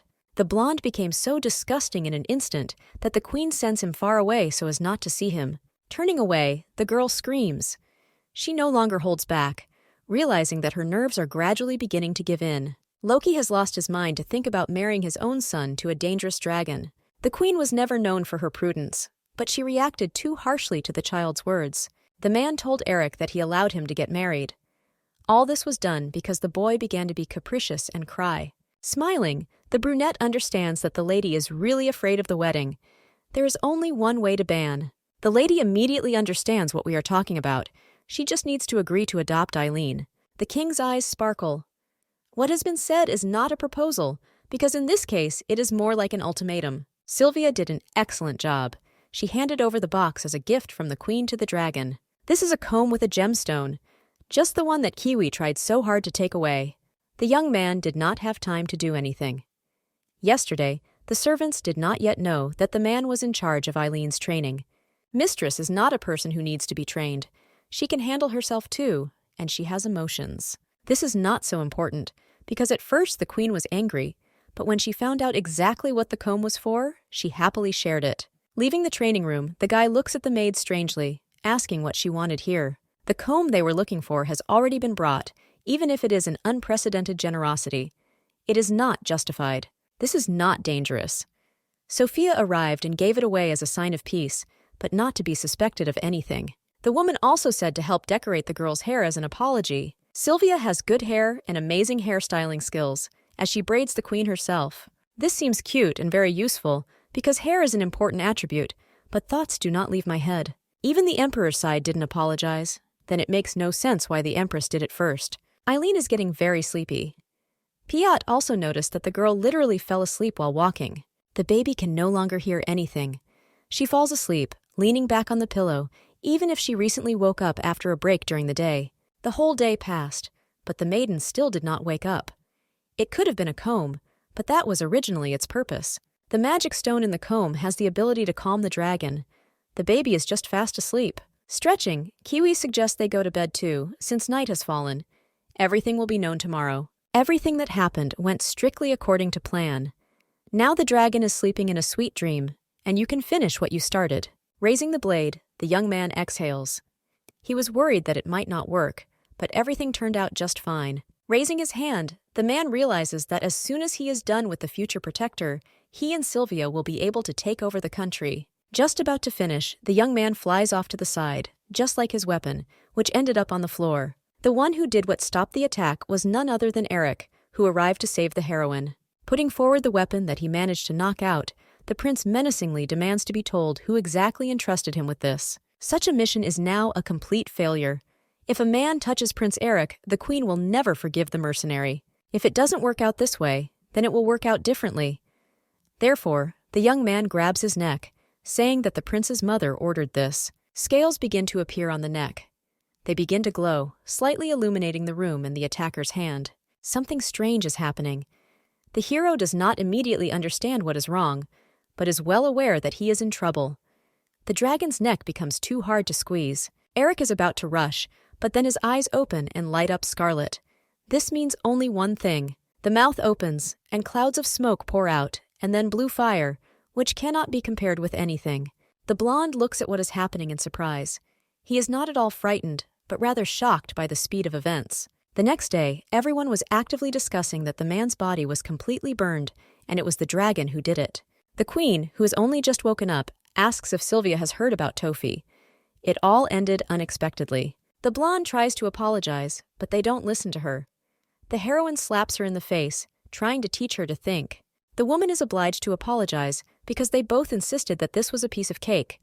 Useless people will die no matter what. Not understanding what the mistress is talking about and whether she will really do this, the girl grabs her cheek, which hurts incredibly. Memories with her lover flash through the girl's head. They promise to finish the job and live a new, happy life without anyone telling them what to do.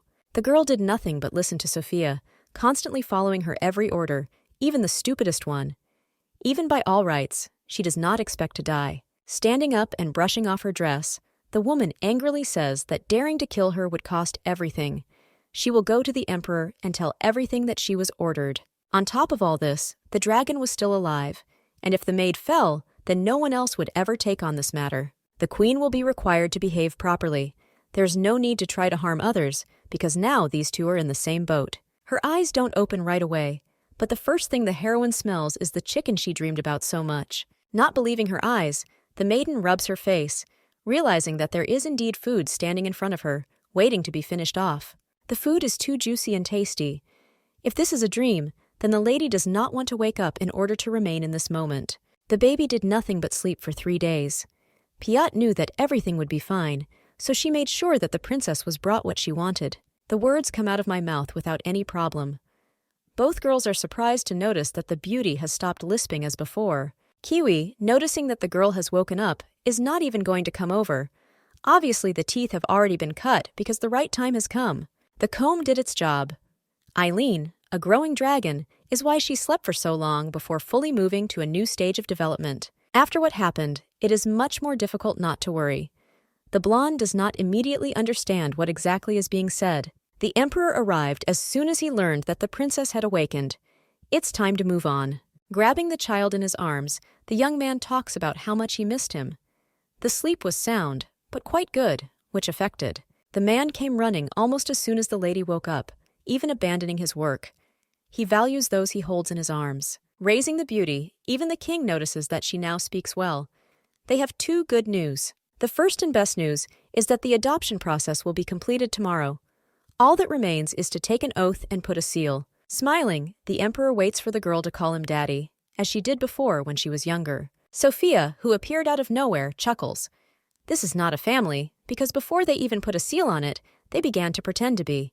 Looking at the girl, the brunette says that she will become a mother tomorrow, so it's worth trying. This is all in jest. The woman will indeed become a stepmother, but there is no need to have any illusions. A lady must undergo full training to become a princess. Realizing that the situation is starting to get very tense, the man orders Piot to return back to her place. Eileen's training will take time, but Sylvia, who is well aware of the etiquette and rules of the palace, will do it. Almost crying, the girl says that she likes Piot better. The other maid looks strange and behaves inappropriately. The queen's words are true. When a lady becomes a princess, there will be dissatisfied people, and they need to be silenced by being well prepared. There is no choice left, since the condition for adoption was that Sylvia would be the one who would teach the dragon everything. It is impossible to believe that the man who looked after the baby from the very beginning has now been rejected. Piot was not just a nanny, but almost a mother who cared about her more than anyone else. She doesn't want to leave. Sitting down on the ground, the blonde bursts into tears, just remembering the face of Piot, whom she would miss very much. The maid tries to calm down the beauty, who gets a headache from crying too much. She doesn't want to be a princess. If the girl is removed from her position, the lady will refuse to be a princess or will leave altogether and not serve as a dragon. The baby ran away, followed by the maid. Now it became unclear what should be done if Eileen herself does not want to become a princess. Then you can continue the adoption process. This answer is unexpected because the virgin will not put a seal. The condition is very easy to correct a little. Piot and Sylvia can be equals, continuing to train the dragon the way they want. Eric, who arrived at his friend's room to check on her, stumbled upon the maid. He didn't immediately understand why she was here. Trying to be as polite as possible, the beauty says that she will become a teacher for Eileen, who needs it. The prince lowers his head. Remembering everything that happened, the boy realizes that a maiden serving his mother is not the best choice. Clenching his fists, the young man asks to treat the dragon well. He likes her very much, so he will do whatever he can to save the situation. The young man likes the baby so much that he intends to marry her. He doesn't imagine the future, but he wants it to happen. Pink dreams are interrupted. It will be very difficult to do something like this, because in a day the baby will become a princess, his sister. You cannot marry your sister, even if she is a stepsister. The rules are quite strict, and even members of the royal family have no choice. Trying to set Eric up correctly, the woman says that everything can be changed. He will become the one who rules the laws. After a while, everything happened as planned. The baby has officially become Eileen Dechaya Aber. The queen did not even wait until the last part of the ceremony was over, and after hearing what she heard, she simply ran away, feeling angry. There is no need to worry about Sophia. Even with her character, nothing will come of it, because the lady is now a princess, so the king will protect her. Piot also remains in his place. She and Sylvia will take care of the dragon and will never leave her. These are the new conditions. Just about to leave the clearing near the gazebo, the king freezes because a blonde boy crashes into him. Grabbing his head, the man tries to cope with unexpected pain in the knee area on the other side. Someone dared to attack the emperor, but it soon became clear that it was just Eric, who had lost all his spirits. Almost screaming with anger, the blonde asks why his father adopted Eileen. He had completely different plans. A man does what he wants. He himself said that he could get married, but he did the opposite and then slapped him in the face. Picking up the child, Loki orders him to be taken back to the castle. He did this because sometimes Eric doesn't understand what he's doing. Kicking, the young man finally finds himself on the ground. He tries to get out, screaming to be let go. Not intending to listen to anything else, the boy grabs Eileen by the hand and runs wherever his eyes look, just further away. Stopping next to some bushes, the guy takes a breath. The girl quietly asks if everything is okay, a little worried. The hero really likes his friend, but for some reason everyone around him says that it is impossible to marry her. It's frustrating. The friend really likes the child. They should be together, but now it's still impossible because they weren't given a choice. Accepting the hand of his interlocutor, the hero promises that in the future he will definitely become the new king. This will happen very soon. The emperor himself is very strong, and Eric will be even stronger. Virgo must be with him. The baby doesn't understand what they want from her. She should be his bride when they grow up, but things can change. An hour later, Sylvia had already found a wonderful dress. It is for the party that will take place in the evening in honor of becoming a princess. The heroine will be beautiful, no matter what it takes. Sylvia knows what to do to make a candy out of a person. Feeling the comb in her hair, the girl thinks. On the day the killer arrived, the maiden was combing her hair, so Eileen fell asleep. The comb was a symbol of kindness and peace on the part of the queen. But after what happened, there was not even a hint of peace. After several hours, the hairstyle was ready. Piot and even Kiwi said that now, the main character looks like a princess. Sylvia really knows fashion, so she tried to make everything as beautiful as possible. Seeing Kiwi off, the maiden offers to put makeup on his face, since his facial features are very feminine. This will also make a masterpiece. The evening is going great. The only negative is that the girl is incredibly tired, even if she likes compliments. The queen standing nearby is very annoying, but there is no strength left even for that. Virgo just wants this all to end, and for her to get some sleep. The person sitting next to him says that the relationship between mother and daughter has no longer worked out. Theodore knew that they would stand still, at least once. Sylvia, who intervened in the conversation, asked not to sit next to the princess. Everyone in the Julian Empire is too vain. The young man sat down only because the little girl seemed tired. He has something to say, but he won't bother you with his thoughts. Stretching out his hand, the man asks them to collapse. He kneels so that everyone around him can see it. The blonde blinks her eyes in surprise. She never expected to be asked for something like that, as if it didn't mean anything. Theodore said everything correctly, just as the beauty heard everything correctly. A man wants to get engaged as quickly as possible. This is not out of personal feelings, but because he is the king from the kingdom of Pan, and the beautiful princess is Yulia. Everything is legal, and everything is in order. The only point is that the young man was recently a prince. Before even a month had passed, he had already become king. The princess does not know the news of small countries, but this is not so important, because the hero is interrupted mid-sentence. Eric found himself getting in the way again. He asks to get away from Eileen, realizing that he is still in love with her. Wiping the cream from his face and eyes, the blonde chuckles. He had never seen before the little boy who now climbs forward so confidently when Robert is holding him back. Screaming again, the boy insists that he is Julia's prince, which means he also matters. He knows for sure that this is normal. Kiwi, standing on the sidelines, hears how a skirmish also begins between King Loki and Theodore, who do not allow him to live in peace even for a few hours. Without giving any more chance to find out what is happening, Sir Temerin covers the girl with a blanket so that she does not look so open. The knight didn't want to do something wrong, but he still thinks that the outfit is too revealing, even for such a maiden as a brunette. Tamarin did not act as he should have. Even if the outfit is too open, you could simply cover your shoulders and not immediately your face. Robert interrupts the conversation. He doesn't know what exactly is going on, but he notices that King Theodore is definitely showing some interest in the girl. Kings are interested in the dragon because it brings great power. He won't steal Eileen, but in any case, you should be careful. Kiwi looks towards the confrontation that is happening somewhere near the throne. This won't happen. Theodore didn't say anything, but he was going to make sure that the dragon belonged to him. The girl has not yet found an owner. The Virgin knew what her friend was going to do, but she repeated over and over again that nothing would work, because the animal could not be stolen.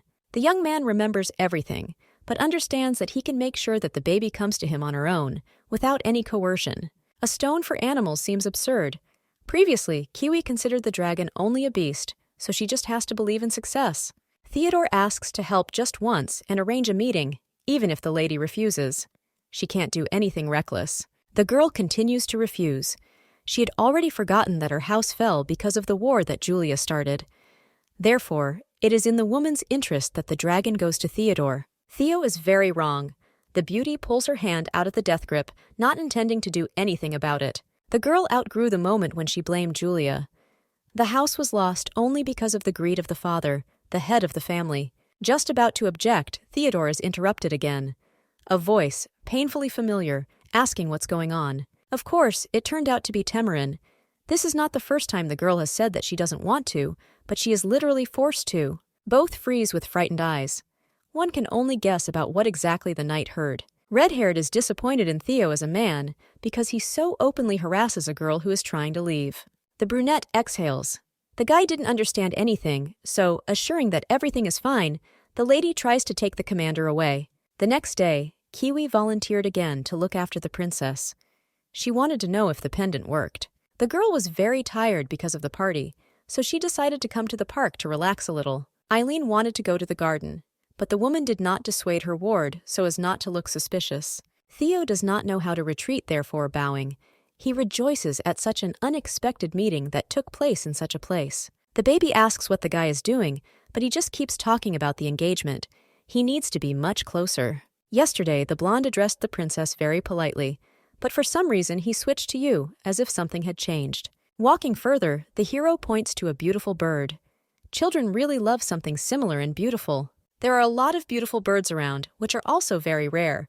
They are breathtaking. No one had come here before, and besides all this, Kiwi didn't want to come here. All this was in vain, because the hall was beautiful. Pretending that he does not know where the girl is, the blonde calls the child to come closer to look for the one who disappeared so quickly. Approaching a dark tangle of branches, the girl looks into the distance with interest. She doesn't know that this is exactly where she is, but she really wants it. Climbing forward, the young man points even further. According to him, the inside is quite beautiful, so we can agree to this. The blonde obediently follows her future owner. She looks at the weaves as if spellbound. Sinking to the ground, Eileen tries to move, but for some reason her body does not obey. It seems as if in an instant everything became different. The following symptoms only make things worse. The body hurts, and the head begins to spin, as if consciousness will soon be lost. Raising the pendant upward, the young man insistently asks to look ahead and fulfill one of his requests. You don't need much. Theodore just wants to be friends, and that is why the lady is obliged to listen to him. According to him, this is what needs to be done almost always. The baby watches the pendant, which sways from side to side. She quietly says, yes, signing her agreement. Almost immediately after this, the maiden falls into a dream that is no longer connected with reality. Kiwi found the beauty in a magical lair in which they wanted to lock her if she did not obey. It's not funny anymore. Sylvia is quite skeptical about the princess. She doesn't believe that the girl can't read, so she gets annoyed. This is quite real and obvious, because the blonde is only 1 year old, so she remains silent, not even trying to say anything. Do dragons know the history of mankind and their souls? Or was that what the tamer said? Obviously, the princess is a bit stupid. Without concentrating on the insults, the girl plunges her thoughts into memories, trying to understand why she fell asleep. Eileen did not understand how she found herself completely alone in an incomprehensible cave of intertwined trunks. If it weren't for Kiwi, perhaps no one would have found her. Obviously, everything is going downhill, so when she hears the scream, the girl asks Sylvia not to nod. This is Piot, who managed to return. As it turned out, the maid came to deliver a message. Emperor Loki sent for the princess to come to his office. Theodore, as usual, showed up to the king. He had been annoying him for several days now, as if it didn't mean anything. Jumping up and shouting at the guest, Loki does not understand why the man wants to woo a man of such a young age who is not suitable for him.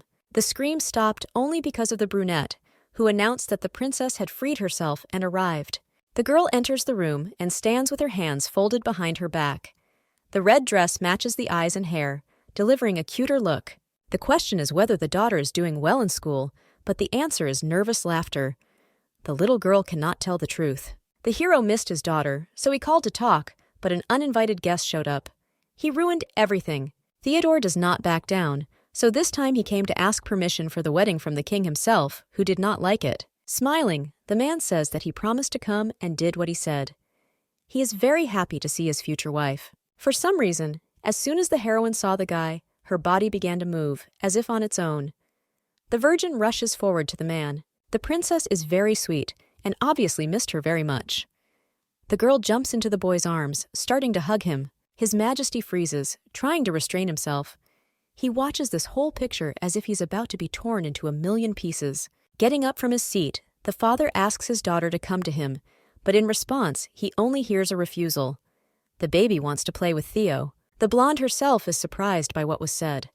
Her face doesn't reveal her thoughts, but for some reason her actions are very different from what she wants. The king of Pan adds fuel to the fire by noting the fact how much the princess missed him. Marriage doesn't seem so absurd. The queen laughs, listening to everything that the maid told her. She should have seen the sight and disappointment on Loki's face.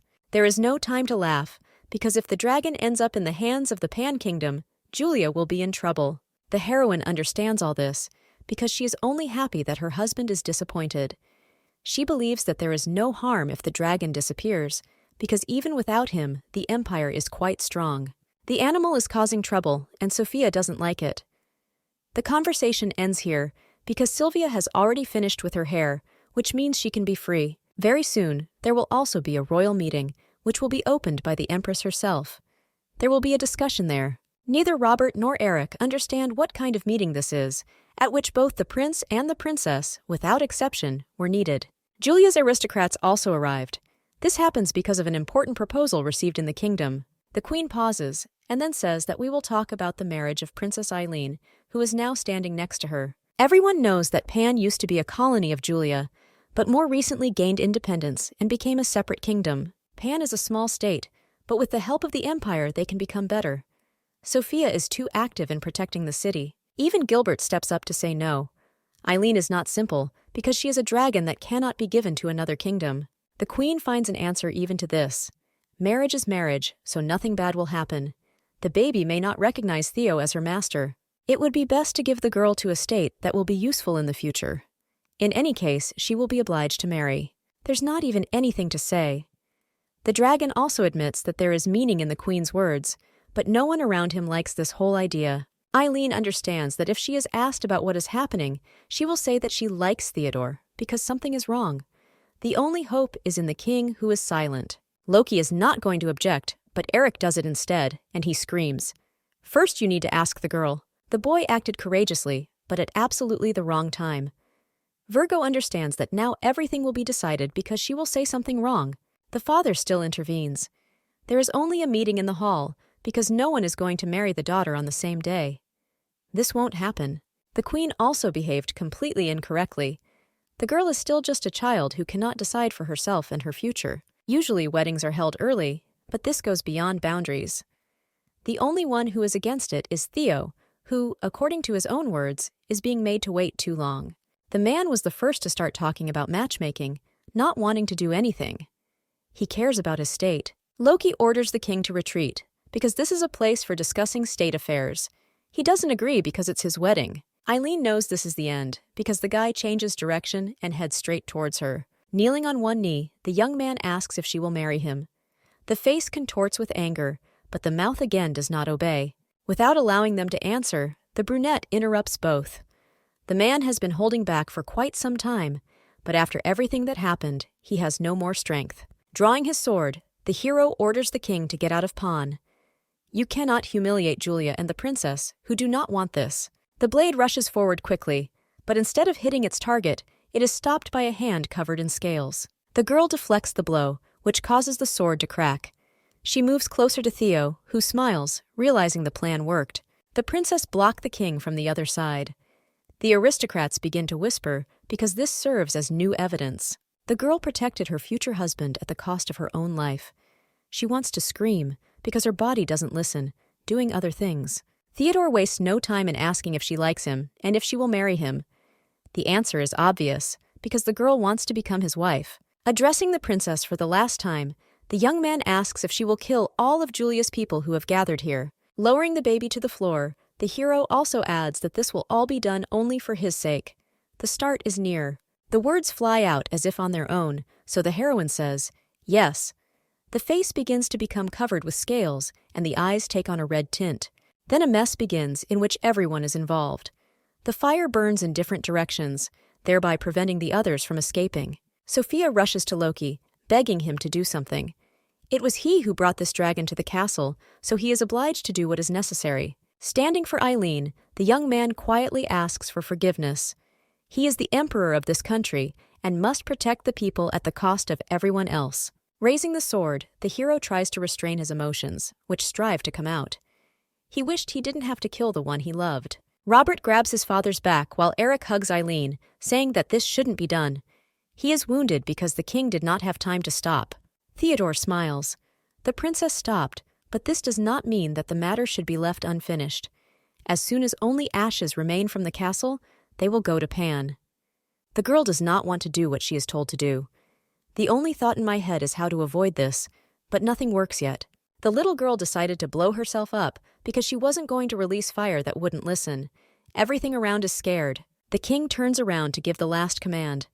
The dragon will die along with the Julian Empire only because it does not obey its owner. Eileen tries to open her mouth, but nothing comes out, so she grabs her throat. The explosion will happen very soon. The eyes again reflect the king, who wants to destroy the maiden, and Eric, who grabs the body, pressing him to himself. The girl is transported to some strange place, similar to memories. She stands and cries. Near the feet lies a man who most likely died because of the dragon. For some reason, sadness fills the body more than usual. At the same time, when everything is happening, the beauty is overcome by an incomprehensible anger. She misses the one she destroyed. Virgo has been in a cocoon for several days now. Everyone around is bored, but the only one who came to visit her was, of course, Eric. The boy tries to shout louder after hearing from Kiwi that he is making too much noise. The heroine still doesn't hear anything. The young man almost died because of the dragon, and now talks about how much he misses him. Eileen isn't bad because she stopped when her friend asked her to. In any case, the hero has not fully recovered, so he must rest more and not sit for days on end next to the cocoon. The dragon never wakes up, but a crack appears on the surface from somewhere, which quickly creeps down somewhere. What happens next is exactly what the tamer expected. A hand appears from the surface and tries to pull the body out. The blonde is still crying because of what she saw earlier, but tries to calm down, sitting up in bed. Eric closes his eyes almost instantly. They are both still children, so there is no need for this. A sheet is thrown over the lady, in which she wraps herself. The dragon grew quite a lot after molting, so she even became much taller than the prince. The tailor will have a hard time because he needs to completely sew new clothes. The virgin looks into the mirror that the brunette brought. The first thing the lady asks about Theo. Then her body seemed not to obey, so I would like to know what happened. Most likely the man escaped since there was no news about the execution. He used something like a hypnosis stone, but fortunately no one died. As soon as she wakes up, the girl talks about another person. She has to say that she missed Eric too because he saved her. The boy really missed the one who was hugging him now. The gaze becomes sad and turns to the floor. If you think about it this way, the princess remembers that she often heard the prince's voice breaking through her sleep. The young man was the only one who gave light inside the melancholy and anger, no matter how it was, thereby becoming salvation. Loki, after everything that happened, sat all this time in his office. The servants don't understand why they can't just visit the princess. The man doesn't even know what to say. Perhaps the child hates him now, because he remembers how he swung his sword. The princess has grown well and eats well, so most likely she is not vindictive. We need to go, but according to the ruler, there is a lot of work and little time. What was said sounds a little rude, but Eileen suffered from the sword, and it was his son, Eric, who should remember all this. Even the queen is still angry with the king for being careless there. All this happened because the boy was trying to protect his sister. He understood that she would have been finished if not for this. The young man did at least something, even more than the ruler, but he was unable to reach an agreement. Lord Tamarin screams as he bursts into the office. Something incredibly important made the man completely forget about any manners. Realizing that it was rather reckless to behave this way, the man clears his throat, hastily apologizing. Jasper is asked to leave, but he agrees only after a while. He is also interested in finding out what happened that now he has been sent away. The king turns to the red-haired man, expecting to hear a normal answer, but at first there is silence in the hall, which is annoying. Something falls on the table. The young man announces that this little thing was found in the room of the escaped Theo, who forgot it. The doctor said that the thing looked like an ancient ointment from the Tree of Memories. This was done by a resident who had access to the castle. Tamarin didn't want to say anything against it, but just recently he noticed that Mrs. Kiwi smelled exactly like the ointment. The girl, along with the princess, as usual, arrived at the room where they were called, and, as usual, found a commotion between the maids. The women are already quite adults, but this does not bother them. Each of them never wants to stop. Sylvia throws Piat off her body as she turns to leave. The maid is closer to the future queen, so she will tell everything herself. Asking for forgiveness, the lady says that she did not intend to introduce herself in this way, but she had a reason, which she will tell. The girl collected her thoughts and eventually told what happened. Earlier, an incident occurred in the family, which now haunts the maid. Brother Piat is not a fraud. She immediately realized that he had been slandered because the name was written on the dragon's egg before they showed up in the castle. Sylvia did not do this, but the fight began because the blonde began to insult the young man without good reason. The guy got into trouble because of Duke Gilbert. The old man is in good health, so he was not ashamed to try to pull off a scam. The man wanted to take credit for finding the egg. The family is completely ordinary, so it was easy to deal with them. The brunette covers her face with her hands. She has no power that could help her resist such a person. Even Eileen herself is familiar with the situation. When she was Hyunju in her previous life, she couldn't do anything about the insults. Then the maiden prayed that in her next life she would have both strength and opportunities. What I so desperately wanted came true. The dragon smiles and promises revenge. Gilbert is not one to get away with anything, even if he thinks that way now. Extending her hand, the girl asks to trust her. It's very easy to let someone down, but this time everything will end on a good note. The old man was kicked out because the emperor had a meeting with the knight Tamarin. Anger clouded his eyes because he was used to everything being fine. The kingdom is going downhill, which of course is due to the influence of power.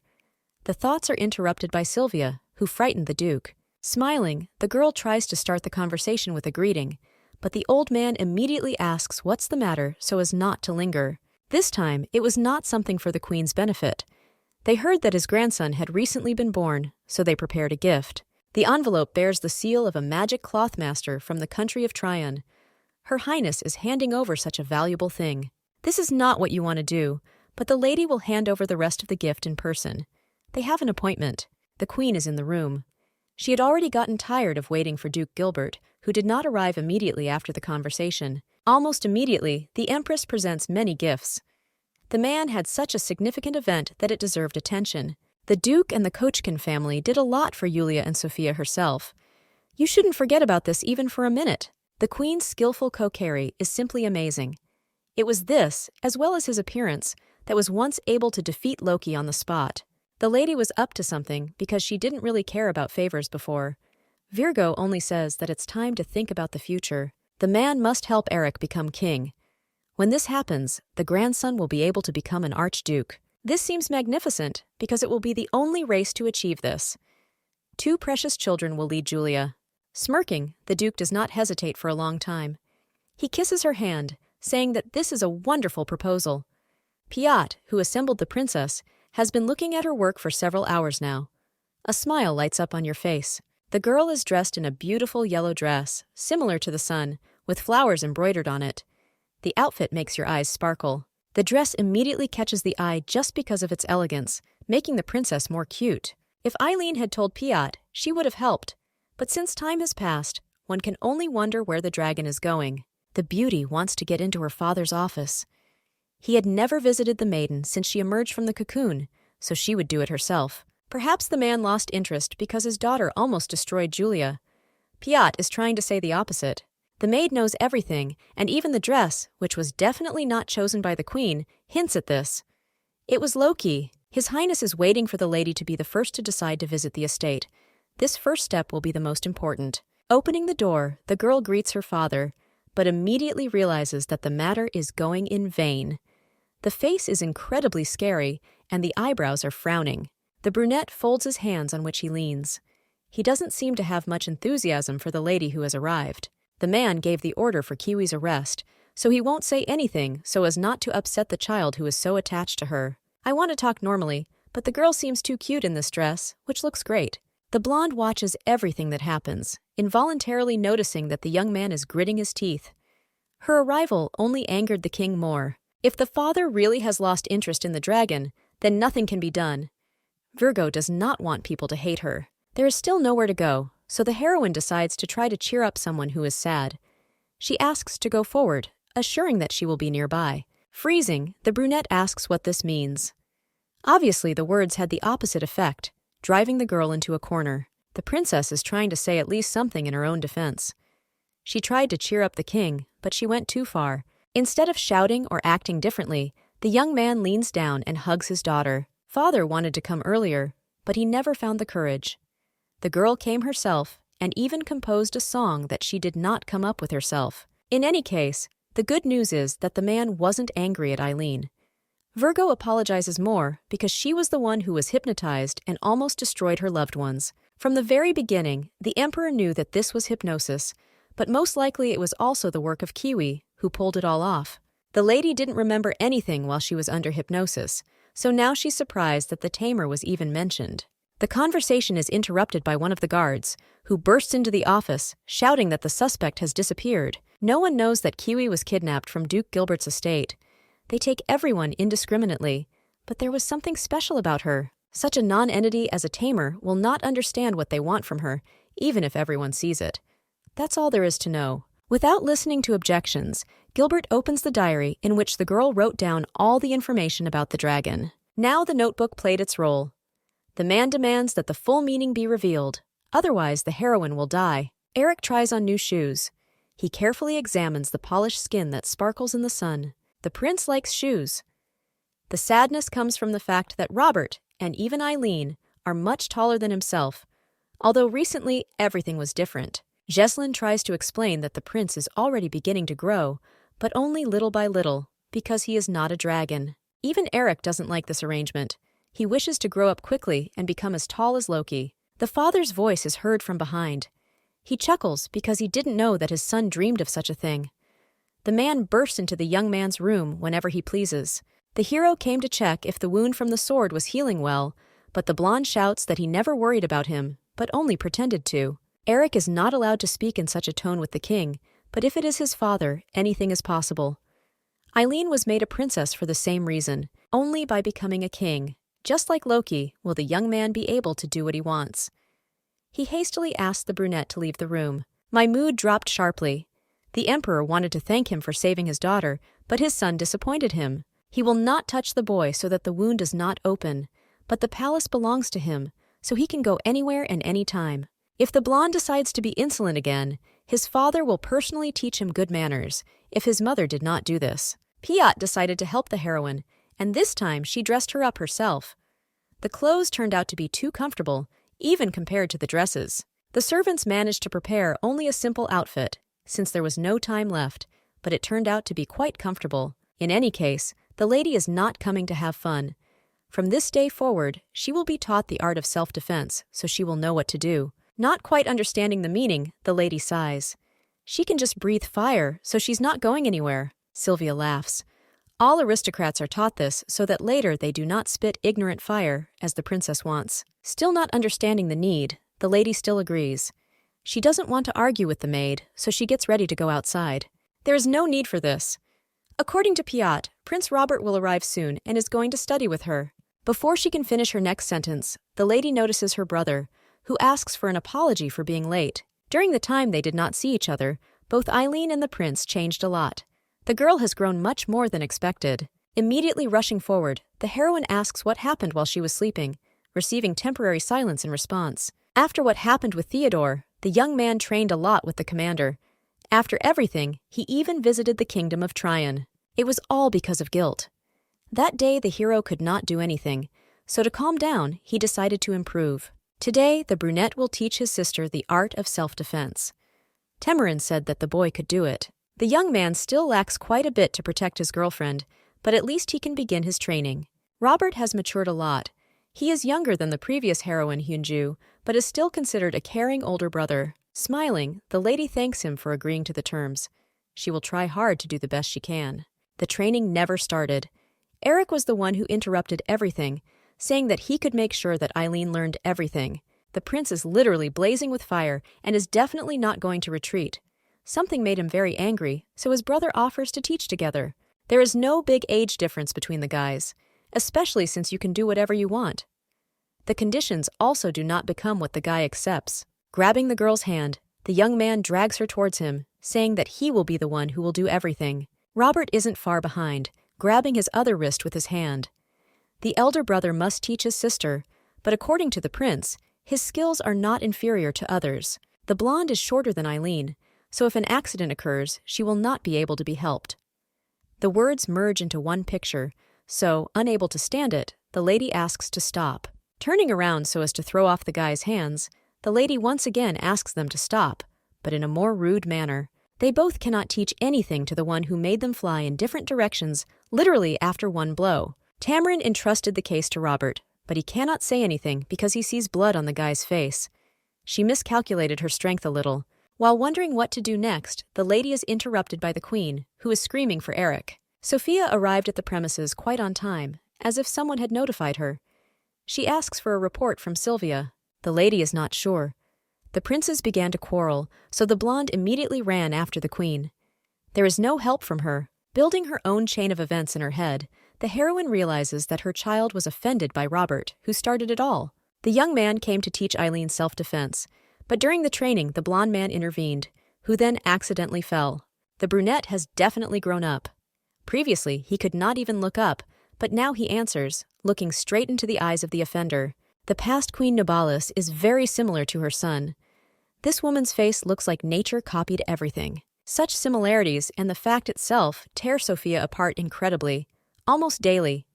It becomes difficult for her to deal with this. Trying to tell his mother something, the boy asks her to allow him to teach the dragon self-defense instead of Robert. It's not just the first prince that has changed.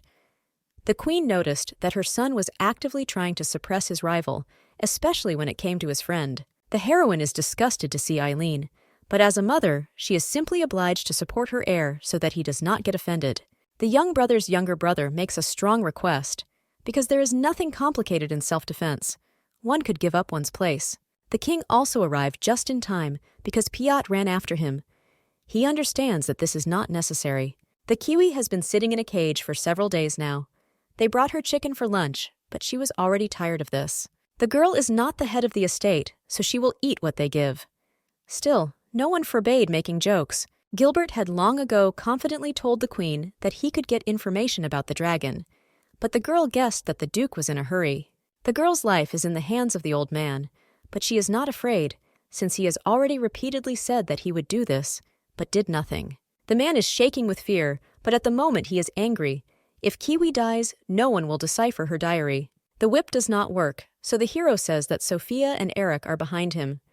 If the lady agrees to cooperate, then a carefree life awaits her. Wealth and fame are good, but King Loki promised the tamer the same things. It doesn't matter much. The one who volunteered to teach Eileen self-defense ended up being her father.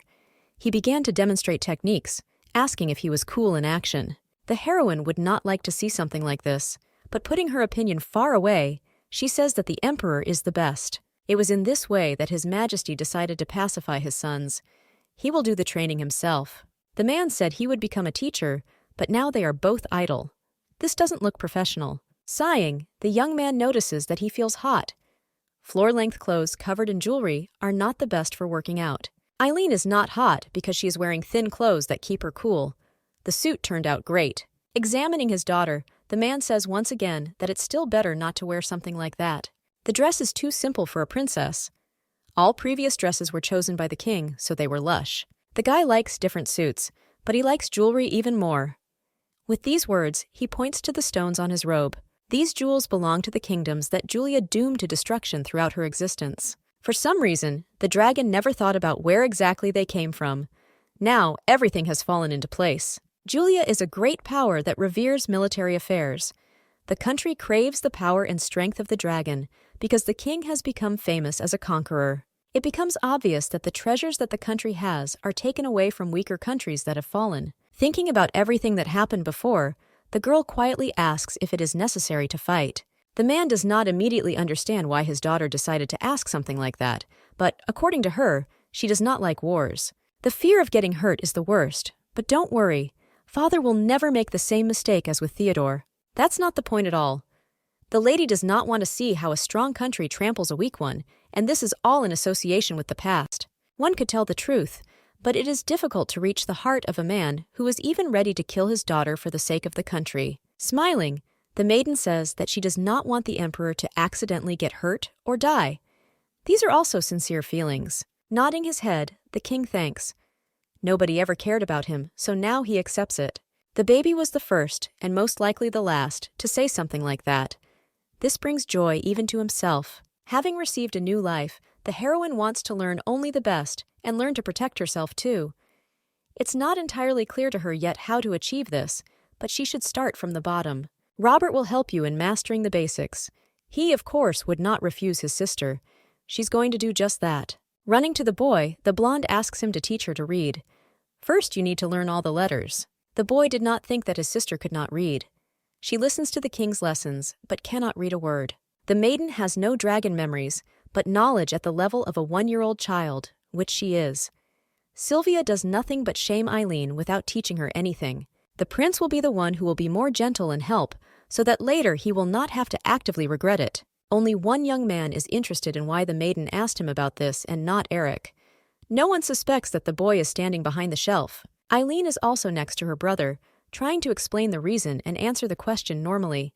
The girl is ashamed, but she is afraid that he will tell the queen about all his weaknesses, who will then use this for her own purposes. It would be quite strange to ask Eric to do something like that.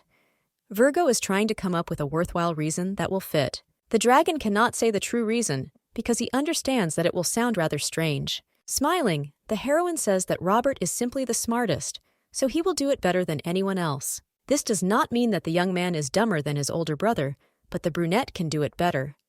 The words fly out, hurting the other. It seemed to the girl, or she heard stomping. It was Eric, who quickly runs away, thinking only that he will never forgive his brother.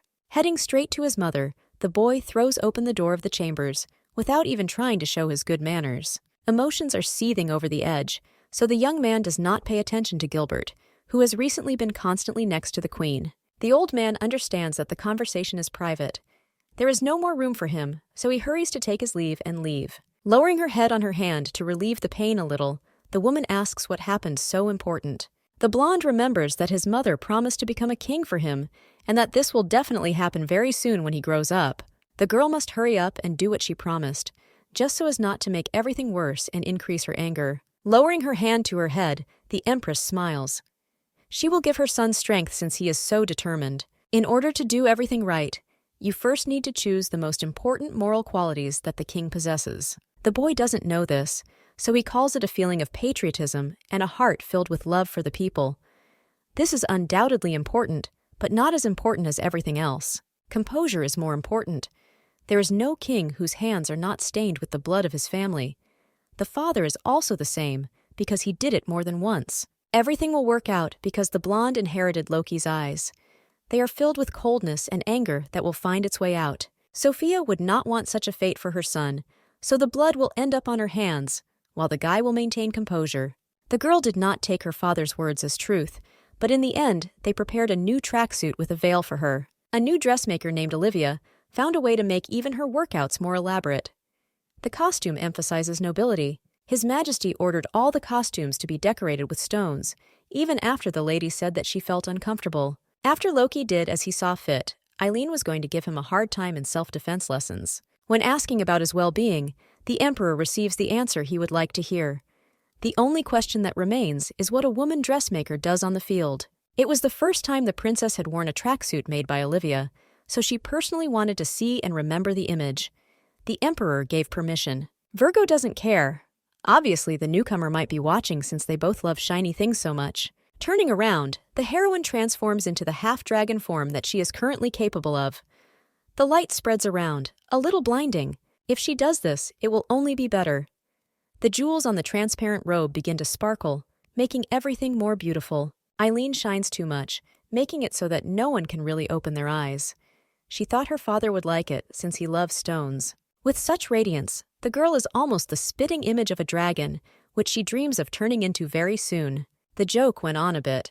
At least the girl was able to prove that she didn't need a shiny tracksuit. The king asks his daughter to freeze. The task is quite hectic. A boar, attracted by the light, rushes from the forest towards the heroine. Olivia was the first to panic. She tries to scream, asking what they should do. In the royal palace, a wild boar appeared from somewhere, which is usually found only in the forests outside the kingdom. Fear prevails, so the heroine herself does not even realize when the transformation begins. The eyes turn red. Shouting that he should not come closer, the dragon releases clouds of fire, which are directed strictly at the animal. The boar died, so the eyes gradually turned yellow. Loki rushes to his daughter to ask if she is okay. Everything is fine, even if there are still a lot of questions. The beast was not raised in the castle, which becomes obvious. The king is sure that this is not something that would be worth doing if someone tried to stage an attack. Kiwi and Theodore found themselves behind the fortress wall. No matter how much the Virgin thinks, everything that happens seems strange. A girl shouldn't be afraid. The imperial family itself does not even notice what is happening under their noses. It would never even have occurred to anyone that they were hiding behind what they ordered to search. The guards never come here. A few hours ago at the Duke's estate, everything began as usual. Kiwi was lying in her cell, reading a book, while shouting that it was not interesting and asking for another one. The brute no longer wanted to listen to the tamer, even if Gilbert ordered him to take proper care of the man. The girl doesn't know anything, but the man said that he had found a way to subdue the dragon without the pitiful help of the brunette. The realization hits almost instantly. Now Kiwi is in danger and could die at any moment. The old man exaggerates, but the guard does not listen. He advises you to enjoy the last novel in your life that you have been given. The woman did not take the Duke seriously at all, but now that he has found some way, Eileen will be in danger. The situation has suddenly become more complicated, so, looking at the walls, the maiden figures out which one she will have to dig in order to escape. A rope hangs from the window. A familiar voice orders the beauty to grab and get out. Of course, this is Theodore. Julia's royal castle turned out to be the safest. According to the man, this is the best place to hide. The place is moderately dirty, so no one would think to look for someone there. Agreeing, Kiwi orders them to answer the questions. Theo disappeared somewhere and was doing something all this time without saying a word. He returned to Julia, where he is wanted, even as a king. The girl hits right where it hurts. The blonde is no longer considered the king of Pan, no matter how sad that is. Not long ago, the young man turned from a prince into a king, but now he has become one in retirement. No explanation needed. While the guy was away, everything turned upside down. Returning to Pan, he found his younger brother, who staged a coup and became the king of Pan. After hearing the news of the failed attack with Eileen's help, Mario did everything he could to intervene before his brother returned to his homeland. Both the royal family of Julia and the state of Pan have a complete lack of intimacy. The question remains why the young man invaded a foreign country. This is a common policy, as the countries conspired with the current King Mario to keep the prince silent. Perhaps it is best to focus on Julia's fate, which destroyed relations between the two countries. This will be logical, but not for everyone. You don't have to choose what to do. The heroine alone will not be able to escape and find a place to wait. Everything needs to be thought through carefully, but if a girl is hungry, her head starts to hurt. It's worth looking for something for dinner. Once they hide, all that remains is theft. The couple cannot appear to those who are looking for them. The smell of roast pork comes from the kitchen. Even Eileen goes to see it because she has gotten hungry over the past few hours. Learning letters and how to read is quite a difficult task. On top of all this, the morning incident with the wild boar only made the whole situation worse. The only benefit is that it means you don't have to wear bling anymore. Loki ordered everything to be removed. The caught boar will be served for dinner, so this also lifts the mood. Virgo smelled barbecue. Remembering Eric, the lady is sure that he will also like what they will eat today, which cannot be ignored. Lately, the boy seems depressed. It becomes clear that something is wrong with him. Otherwise, he would not behave this way. Previously, the young man followed the girl with his tail and repeated how much he liked her, but now it was as if he had become a different person. Adolescence has begun, or something else has offended him, something that even the heroine herself doesn't know about, just like Robert. Thoughts can reveal the dragon's age and past life, so changing the topic, the beauty thanks her brother for the reading lesson. Saying goodbye, the blonde hurries closer to the kitchen, but notices a plate of barbecue being carried out the door. Food is not so important now, because it is much more interesting what Kiwi is doing in the palace, as well as trying to steal the boar. The girl turns around to quickly leave. Thoughts are swarming in my head, because it becomes strange that a wanted lady is walking freely around the palace. Just recently, my father told me that most likely Kiwi conspired with Theo and hypnotized the dragon. At first I didn't want to believe it, but eventually doubts crept in. The tamer wanted to hand over the girl to Theodore, who would use her. The blonde is going to ask everything personally. Only then will it become clear why this happened, but she is interrupted by Piat, who reminds her about dinner. Pointing to the door, the dragon says that a friend was just there. She's already disappeared and has probably run away, but it's true. Looking into the maid's eyes, the girl asks to go with her on reconnaissance at night. She doesn't yet know whether Kiwi really betrayed her honor, so she needs to find out everything. A few hours later, the heroine went into the corridor, setting fire to the flashlight, which she took with her. The woman walked towards the street. Piat still went with the princess. Looking around the rooms and saying that they are empty, the brunette looks at the rest. Remembering Eric, the girl is going to visit him. Kiwi can entrust the search to a maid and do the rest herself. There will be no suspicion, because if the guards ask something, they can safely say that this is the princess's order. Before she can say anything else, the brunette watches as the blonde hair disappears around the bend. Opening the door to her brother's room, the girl quietly says his name, looking around to find the person. The blonde had already gone to bed. The heroine was late, so she's about to leave, not hearing Eric repeating that he is scared. Most likely, the boy is having a nightmare. Noticing this, the girl realizes that it is best if she wakes the guy up before things get worse. Reaching out her hand, Eileen touches her forehead, realizing that the hero has a fever. Almost instantly opening his eyes, the young man looks around. Just about to ask something, the young man turns to his side. He remembers what the girl said and orders her to leave since he's not interesting anyway. The young man seems to be very offended. Trying to figure out the problem, the blonde says that she is worried. Most likely, the baby is still offended by the quarrel with Robert. They did not agree on self-defense, and this is important. Giving up, Eileen heads for the door. After disturbing her brother's sleep, she apologizes for doing something wrong. The girl only plays with her brother because she thinks that he will become king. This is not true, because alphabet lessons do not count. If the heroine had told it like it is, the boy would have become indignant again. That is why the beauty asks him to sleep. Kiwi sits on the floor and eats the wild boar she stole from the kitchen. She thinks about what she should do next. As soon as the lady filled her stomach, her head began to work much better. Sticking around in the same place may not be a good idea. Virgo can live in dirt, but not in a breeding ground for disease. There is nowhere to store food, as there is no refrigerator. Theo looks like a crazy person, but he always has a reason for every action. The reason is not only that no one will notice. Something still makes sense, but it doesn't matter anymore, since the tamer doesn't want to hang out with him so as not to betray Eileen again. Walking along the corridor after Eric, the girl bumps into Sir Temerin, who asks what they forgot in the room. Earlier, the girl asked Piat to pick her up so that, if anything happened, she could tell that the maid was trying to put her to sleep. For some reason, they are inside the castle, even if there is a beautiful garden near Eileen's room. There was no answer to this. By telling the couple to go back to the bedroom, the knight is only saying that it could be dangerous here. He says goodbye and leaves. Fortunately, he believed, so all that was left was a storage room in the depths of the castle, in which Kiwi might be. For some reason, sounds are coming from the unused storage room. The couple didn't immediately realize what it was, but as they got closer, they became louder.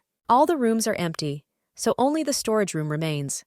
If Temerin catches the girl, he will immediately send her to prison without further understanding. Opening the door almost with his foot, the man shouts for the one who is hiding to come out as quickly as possible. Instead of grabbing the tamer, Theodore, who seemed to have long since disappeared, came out of the room. Smiling, the blonde says that since he was caught, he can give up.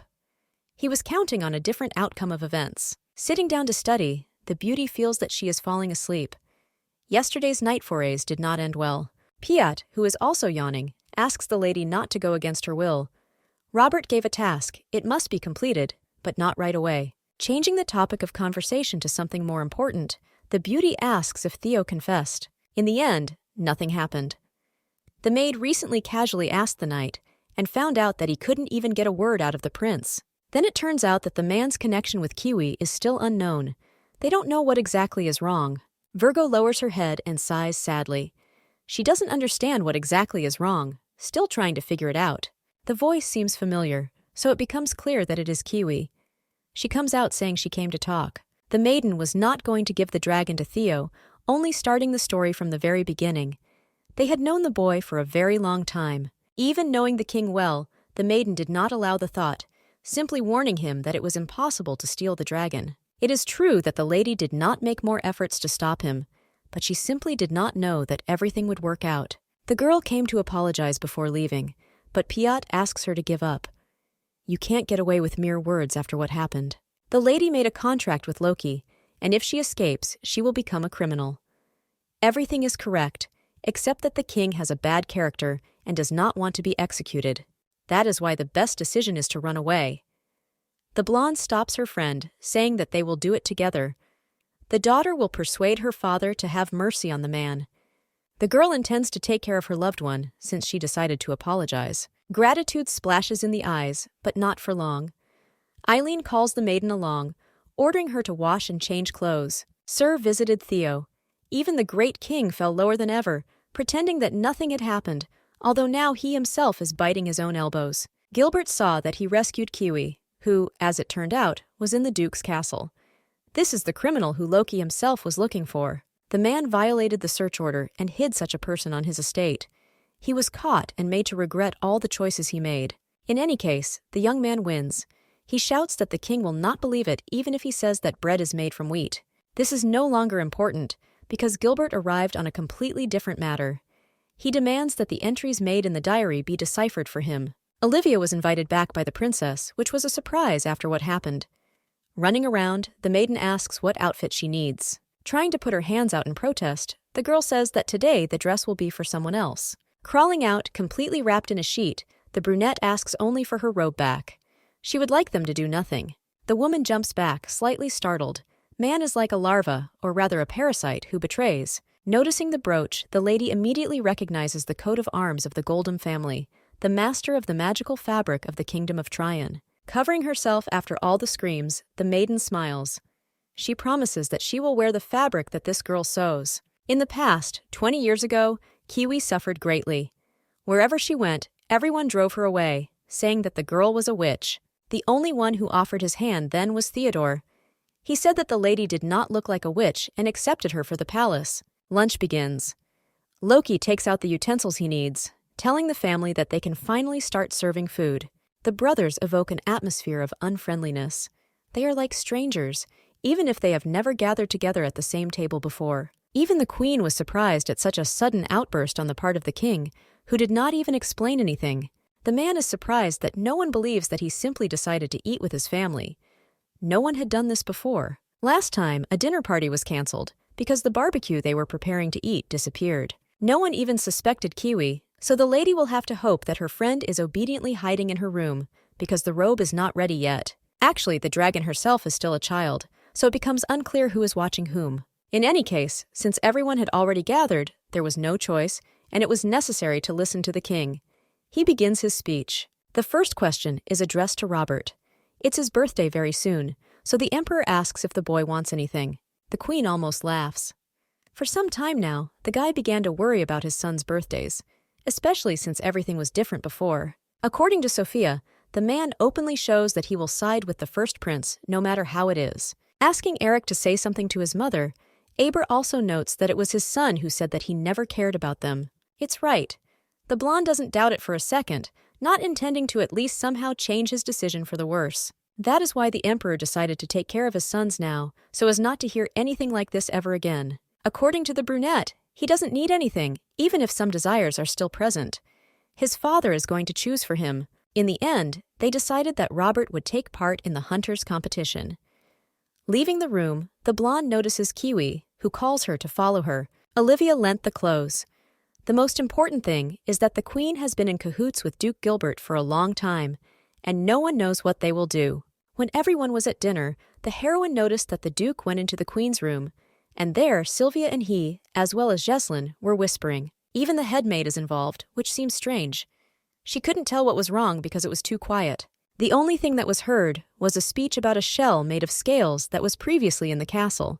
The girl had already mentioned that the old man kidnapped the beauty and locked her in his estate, pestering her with questions about the diary.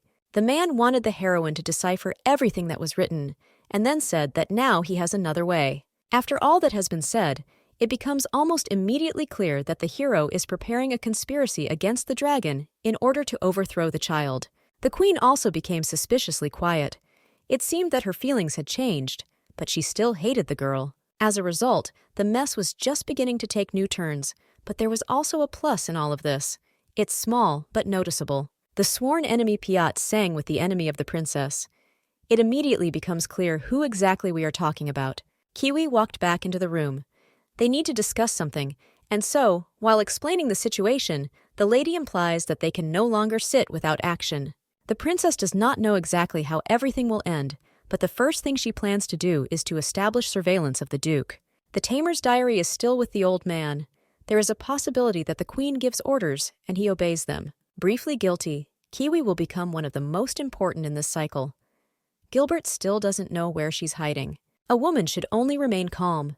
If she were to be missing for some time, it would not stop anyone from grabbing the Duke by the tail. For the first time, the girl did not behave like a child, but it seems that Piat noticed something was wrong. Perhaps there was an execution hole in the plan. Even for a maid, the speech seemed deliberate and good, so it seems that the maiden does not speak for her age. A few months ago, the baby was very small and had to be looked after. Now everything has changed. The smile spreads from ear to ear. The brunette feels pride, and at the same time a certain sadness that fills her. The words seem too impudent because a woman is not even a mother to a child, but she is still very important and necessary. Hugging her friend, the blonde also says that she never forgot that she promised to take revenge on the one who offended her brother. Together they gathered to set the heat. Standing behind the wall, the three look at the knight who was the warden when Kiwi was behind bars. The man does not notice the arrivals, so he goes down the stairs. It leads to an underground prison, and that already means something. Theodore is now locked downstairs, just like all the evidence.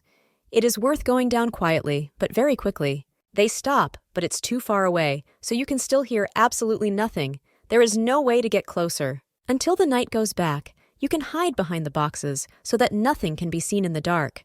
Since we haven't heard anything, it's worth asking Theo himself. No one knew what they were talking about the diary, which the Duke demanded to decipher a few days ago. In response, only a witty answer is heard.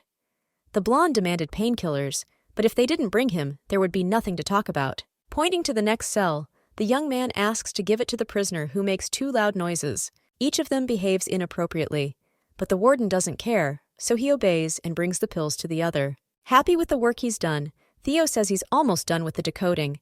Tomorrow, the knight will be able to bring and please the Duke. The time to do what we have planned has come.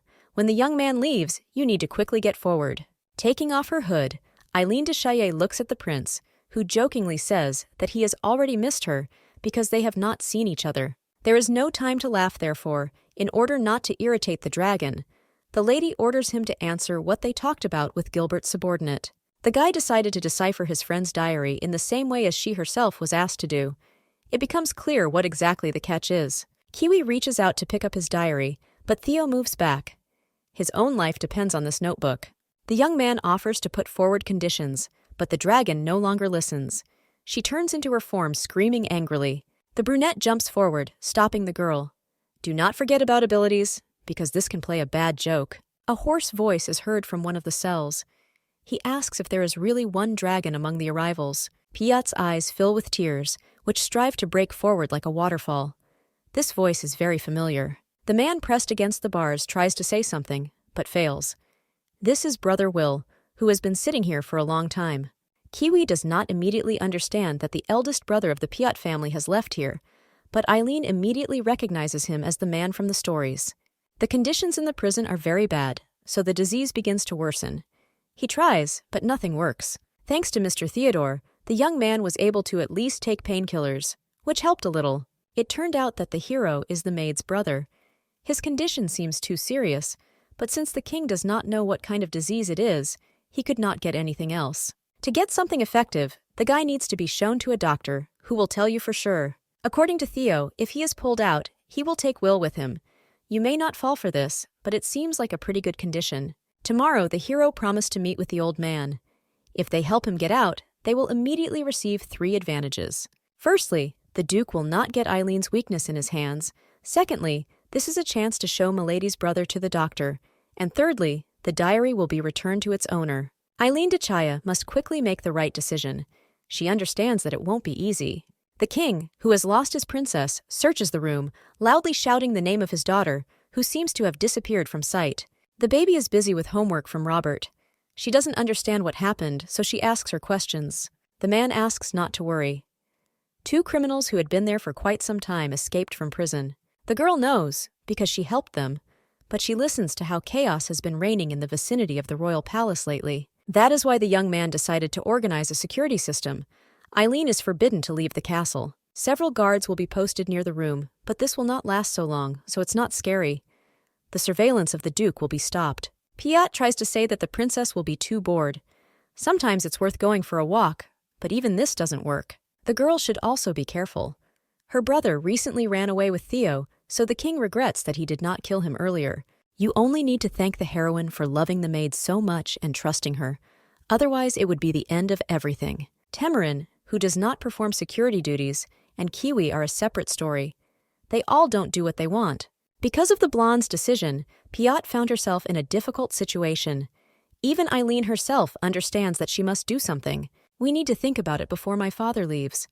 The mood is already ruined, but perhaps there is something to lift it. Finally, a brilliant idea comes to mind that doesn't seem so terrible. She says it out loud. The girl offers to carry out a safe plan right in the room so that nothing interferes. Robert, who had no idea what was happening and the plan as a whole, is surprised that his sister asked his father to hold a ball in honor of his birthday. Mother ordered to cancel everything that was possible, but this will not stop the girl from doing everything the way she wants. When the heroine heard, she was shocked. You cannot deprive your son, who is barely 10, of the entire holiday. That is why the best solution was to hold the event inside, just for the family. The idea seems good. Looking at Robert, the virgin understands perfectly well that he is not as happy as he should be.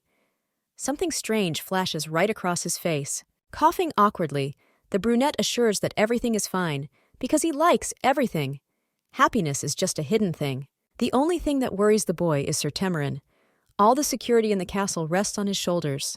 The man's punishment may be severe, but the boy hopes that the teacher will be able to avoid all problems. This, of course, is worrying, because the man has served faithfully since the time of Queen Nobalis for the royal family. He will be able to completely restore trust. The most important thing is that the red-haired one copes with security at the birthday ball. Sir Tamarin is capable of this, and therefore he became the first to capture Kiwi. Pointing a sword at the girl, he menacingly asks where she has been all this time. Lowering her voice, the lady asks to lower the sword, but the man just shakes his head. The heroine is a criminal of the kingdom. Poking her finger at the guy, the lady once again says that they are going a little overboard with this. Everything will be okay. Stretching out her hands, which are next to each other, Kiwi asks to tie her up since she was about to be sent to prison. Still, the girl was going to give up. She has nothing else to say to Eileen, even as a sign of support, so it can be considered that she is of no use. The young man sighs and still takes out the rope. He wonders if the brunette ran away with Theo and why this happened. They have known each other for a very long time, but one can only hope that their paths will never cross again. From the very beginning, the couple weren't even supporters of each other.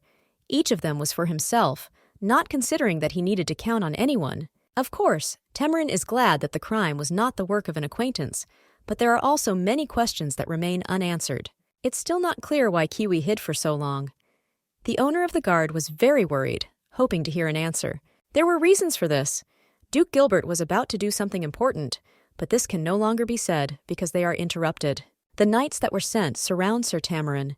They point their swords forward, ordering him to retreat and surrender. Realizing that it will be quite difficult to explain anything to the arrivals, the red-haired man asks the lady to quickly go as far as possible. A dozen knights would only be enough for a man to warm up, so, not intending to wait, they release a gas that puts them to sleep. Thus, the queen managed to get rid of all the splinters at once. Sir Gilbert found the smoke to have excellent effect. Just about to leave, the Empress only asks this time to lock Kiwi so as not to miss her. She will do the rest of the work alone. Looking at the number of knights at the event, the dragon immediately realizes that she is doomed. You won't be able to escape. The room is also surrounded on all sides. The king was careful not to leave even a small loophole that could be used to get out. Kiwi has still not returned, especially since almost the entire castle guard was present at the event. The girl is worried that at this rate the birthday party will be celebrated in the room. They didn't even let Olivia in. Piot tries to calm him down.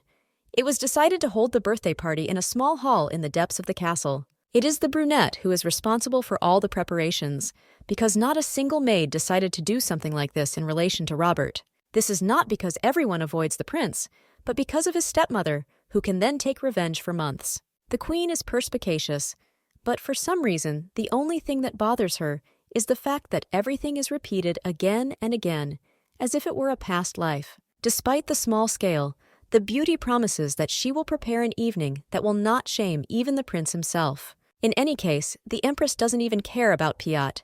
She's about to leave to begin preparations for the evening.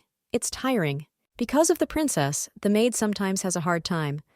She would like to help somehow, but in the end she can't. While everything was happening rather slowly, so as not to get bored, the dragon decided to try on a new dress for the evening. From the side, you can hear laughter and ridicule that the animal was allowed into the palace. Turning around, the beauty sees no one. Nervously turning from side to side, the girl tries to understand what exactly is wrong. A voice is heard, but no one comes out. Still, understanding where the sounds are coming from, the blonde sharply releases fire, hoping to catch it. After all, she overdid it. The curtains and the wall catch fire, so grabbing a bucket of water, the heroine overturns it onto the fire site. It was not possible to destroy the nasty voice. The beetle that happens to be the one in the way flies forward, laughing lightly. Guards burst into the room, asking if the mercenary has arrived. Distracting their attention, the beauty says that she fell asleep and had a nightmare. Kneeling down, the girl incredulously asks how the cockroach talks to her. As it turns out, dragons can communicate with insects. Humans don't speak the same language as insects, but it's still quite possible. Pointing her finger at the cockroach, the girl asks about its name. It turned out that the boy's name was Tsaitsi. Smiling, the heroine gets up from her knees, asking conspiratorially whether the insect likes tasty food. At the ball in honor of Robert's birthday, everyone did nothing but discuss the princess. She has grown quite a lot since the last meeting of the aristocrats. Although the maiden is beautiful, but from the words of the others, it is immediately clear that she is not a person. No one thinks about the feelings of the heroine herself. Sitsi mentioned the fact that both dragons and insects are insignificant to humans, so they don't care about them. Trying not to get upset over such little things, Shia only thinks about whether the cockroach can do what he was assigned. The king interrupts his thoughts. He notices that his daughter looks upset, so it's obvious that she's not very interested. Actually, it's true. All the adults are talking to each other, so the father offers to play with him. Standing next to the aristocrats, the queen listens to how they melt from the king, who becomes so sweet. Trying to ruin everything, Sophia reminds her that now is not the time to have fun with the princess. The emperor must run the show. Realizing that this is true, the man decides to talk to Robert first, so he calls him to discuss what to do next. The boy must choose a lady for the first dance, and of course it becomes Eileen. She prepared the whole ball, so she deserved it. Extending his hand, the young man asks permission to begin and smiles, as if assuring that everything is in order. The queen notices how sad Eric is and asks him to go dance too. The dance teacher didn't waste his time. Moving in different directions around the hall, the maiden does not think about anything. Her mood is ecstatic just because of what is happening. Remembering that girl who once wanted to die, the lady wonders whether it was an absurdity out of hopelessness. Since the heroine came to the new world, many different things have happened. Some of them were strange and some were upsetting. Nothing mattered because there was always a little bit of joy in the end. At the event, the beauty can enjoy. This all happens in the circle of people who love her. This can't help but lift your spirits to the max. If this is a dream, the beauty would not want to wake up, but it's as if they hear her. She accidentally hits her brother's back. A little worried about what happened, the lady hurriedly asks the young man if he is okay. There is no answer. The blonde turns to the side, looking contemptuously at his partner so as not to look at the dragon. The boy has been acting quite strange, especially lately. This is all due to the fact that he is surrounded by bad adults who influence him so much. Thoughts stop, transferring to reality. The insect arrived and already knew what Eileen asked. Lowering herself and quietly asking what it was in the end, the lady hears an ultimatum. First, you need to give something tasty. Holding out the macaroni, the girl asks to eat it under the table so that no one can see. Now we can get back to talking. As it turns out, there are several secret passages in the castle that can be used. There is one even not far from the hall. Traces of kiwi should also be found.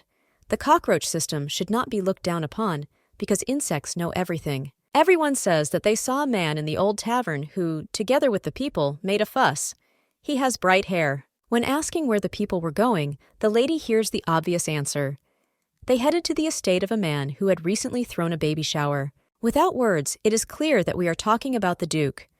He freely uses the same trick again to get what he deserves. After hearing what she heard, the blonde decided for herself that she would go with the king to Gilbert as quickly as possible. Calling Piot closer to her, the blonde asks her to prepare something very important for the heroine, which will help with the operation. Turning into a dragon, the heroine is about to escape. Finally, she warns the maid not to try anything. There is no one who can catch a dragon without possessing the power that dominates the animal. Only the person who is the girl's owner will be able to catch her after she escaped from the castle through the window. Kneeling down, Piot talks about how it all happened. The maiden breathed fire and ran away, leaving the maid no chance. The king is angry. This can be seen even in his eyes, because this is not the first time he warns the maid to be careful, knowing who he is looking after. It seems as if the brunette decided to end everything. Just a couple of weeks ago, the emperor turned a blind eye to Will's escape, and now there was an incident with the princess. The girl is almost shaking. She tries not to show her fear, which gets under her skin only because of the angry screams. Robert comes to the defense. He tries to ask his father not to punish Piot, who is absolutely not guilty of anything. The brunette is ready to scream, even at his son, because he interrupted the king himself. He, in turn, asks him to rethink what his daughter said. The words clearly indicated that only the future owner would be able to catch the dragon. This made good sense. The conversation took the direction that the lady wanted. The riddle was solved, because whoever catches the girl will become the owner. If you do this, then, according to the future queen, the maid will not be punished. Calming down, the king asks if Piot saw something. Looking down even further, the woman says that she missed the baby in the corridor with paintings in the east wing, where they had been playing before. This is the same corridor in which there is a secret passage only for the king. Does this mean that Eileen is expecting a father? Realizing that they need to hurry up, the man tells everyone not to leave the hall until they return with Robert and Eileen de Chailly. In the estate of Duke Gilbert, surprisingly, there is a lovely atmosphere of warmth and kindness. This is all because of the newborn grandson. The servant asks if everything will be okay if the man doesn't go to the birthday ball. He really doesn't intend to do this. In any case, Prince Eric will become king. It would only be in vain to spoil the mood, just like the queen, if you take care of the birthday of Queen Nobilis' first child. A much better solution is to simply play with the future duke. The boy doesn't know anything yet due to his age. The dragon, standing on a branch on a tree near the window, grunts in surprise. If you listen to the old man, Queen Sophia's prince has already become king and is happily ruling the country. Turning to the insect, the blonde runs through a plan in her head. You need to do everything as important as possible, and then all the treats will be for the cockroach. It becomes clear that not everything will go smoothly, but risking everything, the lady is going to meet the king himself. Julia's royal castle is quiet. The door opens and shows the couple a secret passage, all this time located behind the painting. The brunette never even suspected that such a place existed in the castle. This new, interesting information is intriguing. Without even turning towards his son, the emperor goes deeper, asking him to tell Eric about the secret, since he also deserves to know. Even Loki sensed that the boy had been treating his brother more cautiously than usual lately. It's like he's afraid of something. The brunette is not trying to put pressure or force the guys to get closer and become real brothers, but this will also be useful. Also, a man will not take sides, because in the end, no matter how things go at a young age, they are destined to fight. Sophia will tell Eric about all this. She is his blood mother, who even with her character takes care of him. The eldest son does not have a mother, so in this way, the king tries to balance the odds, which cannot be given to anyone. Smiling, the young man thanks. He cannot hide his emotions for the first time, because he understands that his father still worries about him, like no one else. Despite the icy tone, you can still catch the hidden meaning that the man is trying to convey. The brunette is looking after Robert. In fact, the prince does not understand whether he wants to fight Eric. In my head, it will always be just a younger brother who is incapable of anything. The father walks forward, noticing something on the road. Picking up a piece of paper, he carefully reads the contents. The only thing written on the piece is, "Gilbert is bad, grab him." The young man did not find any explanations or where to look for his sister. The brunette is not sure about the rest. The handwriting definitely belongs to Eileen, but it seems that she wrote all this in a great hurry, so the letters jump. The Duke missed the ball on the pretext of illness. If this is true, then the old man should be at home, which means we should hurry to his estate. There are a lot of insects in the premises. They bite everyone around, appearing as if out of nowhere, not listening to what the man says, who is irritated. The insects attack for the sake of a pasta party from the castle's pastry chef, which the heroine promised. Opening the door, the maid asks what brought the respected emperor to the estate so late in the evening. The greeting seems cold and also unpleasant. The man was guilty of coming to the house without an invitation. This is wrong. The girl hastily bows down, saying that she didn't mean that he shouldn't. The estate is simply not the best setting for entertaining guests for one reason. The brunette once again reminds that he is the king of this country, and everything that belongs to it also belongs to him. In any case, according to the maid, the Duke is ill and will not be able to do anything. It is obvious that she is trying to hide something from the arrivals. No longer able to withstand useless questions, the young man puts his sword forward. If they don't let him in, then there won't be a single living person left. The dungeon turned out to be huge. The girl decided to open it one hair at a time to leave clues, but at this rate there would be nothing left on it. The cockroach laughs. The dragon did not know that this estate has the largest basement in all of Julia, which already shows lack of education. Grabbing the insect, the maiden orders him to tell what is inside. It's much easier for him to find out about everything around him than for her. By the standards of cockroaches, there is nothing useful in the room, because all the most delicious things are stored in the food warehouse, which is located completely on the other side. The assessment through the eyes of a dragon will be completely different. The lady understands perfectly well what this means, so she looks forward. Blinking her eyes in surprise, the beauty examines the warehouse of shells, which are dumped in one of the cells. There are also fragments of a broken cocoon after growing up. Kiwi mentioned that she saw them with the queen, which means Gilbert took them. The shell all looks the same. Traces of dye make it clear that these are fake eggs that the man made to slander Will a year ago. Trying to remember the place she accidentally ended up in, the girl realizes that this is strong evidence to drop the charges against Piot's brother. Nevertheless, noticing the princess's hair, the young man menacingly asks those gathered why this is in such a place. The princess accurately indicated that in the place where Gilbert lives, however, she is not there. There is only hair. If a man does not want to die, he must tell everything. Sitting down on his knees, the old man begs for mercy.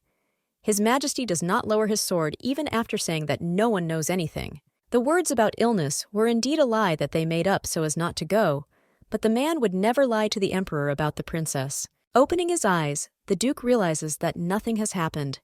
If he threatens even 100 times, the girl will not appear. Loki is a tyrant, but he still won't be able to arrest such an influential aristocrat as Gilbert so as not to raise public awareness. A strange sound of noise appeared in the room. Robert jumps to the side, noticing a swarm of insects flying straight towards him. Even the old man himself was happy. He hoped that the insects would attack the king, thereby driving the ruler away. Pointing to the swarm, the maid says that out of nowhere bees flew onto the estate and bit all the household members. The man is in inappropriate shape, so he pretended to be sick just to resolve the problem. Insects have bitten people, and there is no fault with this, but they seem to point to the side, hinting that everyone should go straight towards them. The Duke freezes in horror. In the direction the king is going to go, there is a basement with all the evidence and prisoners. The guard examines the diary that was handed to him. The witch did a great job, only complicating her life by trying to resist. Hearing this, Temarin tries to scream, but he is only ordered to calm down so that it does not become worse than it already is. The young man was too angry, although Kiwi herself did not react to such a name. Colleagues have very touching relationships that are ridiculed. Taking out his bat, the knight chuckles. He is delighted because now they will go to the next world together after completing their work. It's too late for words about the next world. Light is heard from afar, and a familiar voice is heard. which makes both of them lock themselves in anticipation. Eileen has arrived to save those she cares about. The girl turns into the form of a dragon to finish the job she started. The girl knows that the guards know that it is a dragon, so she threateningly orders the release of all those locked in prison. The young man experiences a huge sense of fear, but still tries to insist on his own, saying that this will be quite problematic. This is because of the Duke's orders. Even the warden has no choice, who must obey everything the owner says in order to avoid getting into trouble. A man has no right to imprison criminals, much less decide anything about their lives and fate in general. Not knowing about everyone else, the maiden talks about Kiwi and Tamarin. These people are wanted by the king, so they are being sheltered illegally. Since it is impossible to distinguish which of the orders is more significant, he will have a small problem. The dragon won't joke. Cutting the Duke's shoulder, he hears him begin to beg for forgiveness. Even after the king caught him cheating, he still says something like that. The man said that he did not lie about anything, including about the princess, but it turns out that there is no longer such great confidence in actions. Tears well up in my eyes. The man doesn't know what happened and where the beauty should go, but he turns to Robert. Realizing that at this rate it is impossible to reach this worm, the hero asks his son to go upstairs and bring the grandson whom he loves so much. The relative is not even a year old, so if his life is dear to him, he is obliged to answer on the merits, because Eileen's daughter is about the same age. Family should be valued in all its forms, even if it is someone else's family, like the royal family, which is even more important. No longer trying to defend himself, the man begs to spare at least his grandson, who has done nothing wrong.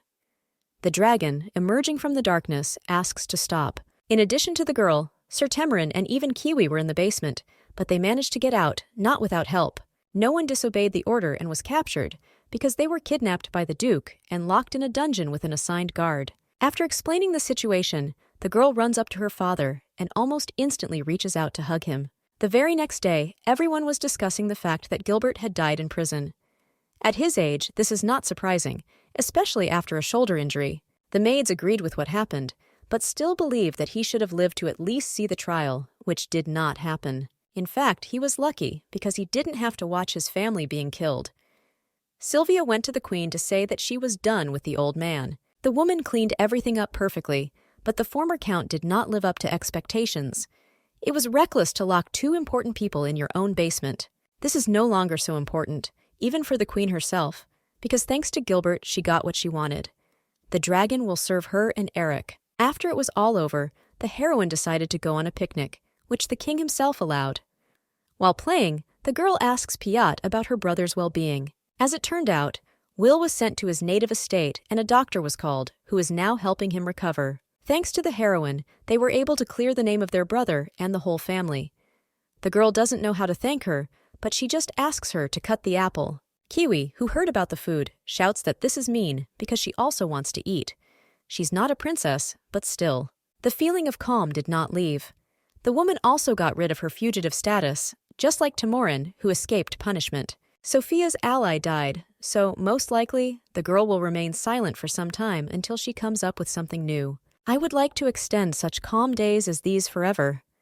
The blonde truly enjoyed the company of her friends. After everything that had happened, the couple began to discuss the fact that neither of them had heard from Theo, who seemed to have disappeared. The last time the girl met with her longtime friend was when he sent Will to his homeland. Since no one knows, we can only hope that he does not cause any problems or worries to anyone. It would be good if the young man were in some distant country, where no one really knows anything about him. Looking at the sky, through which the clouds float peacefully, the girl thinks where Theo is now and how exactly his fate turned out. Picking up the kitten in her arms, the girl realizes that she hears what he is telling her. It's unusual to hear more than just meowing. Kiwi doesn't understand what's going on, but the dragon reminds her of the fact that she could talk to a cockroach, so she decides to do the same with the rest of the animals. Perhaps the heroine's grandmother said something about this in her diary, but in any case, this is happening. It became noticeable quite recently. The girl is not even sure what she wants to say. She had once read that a dragon's abilities were very different.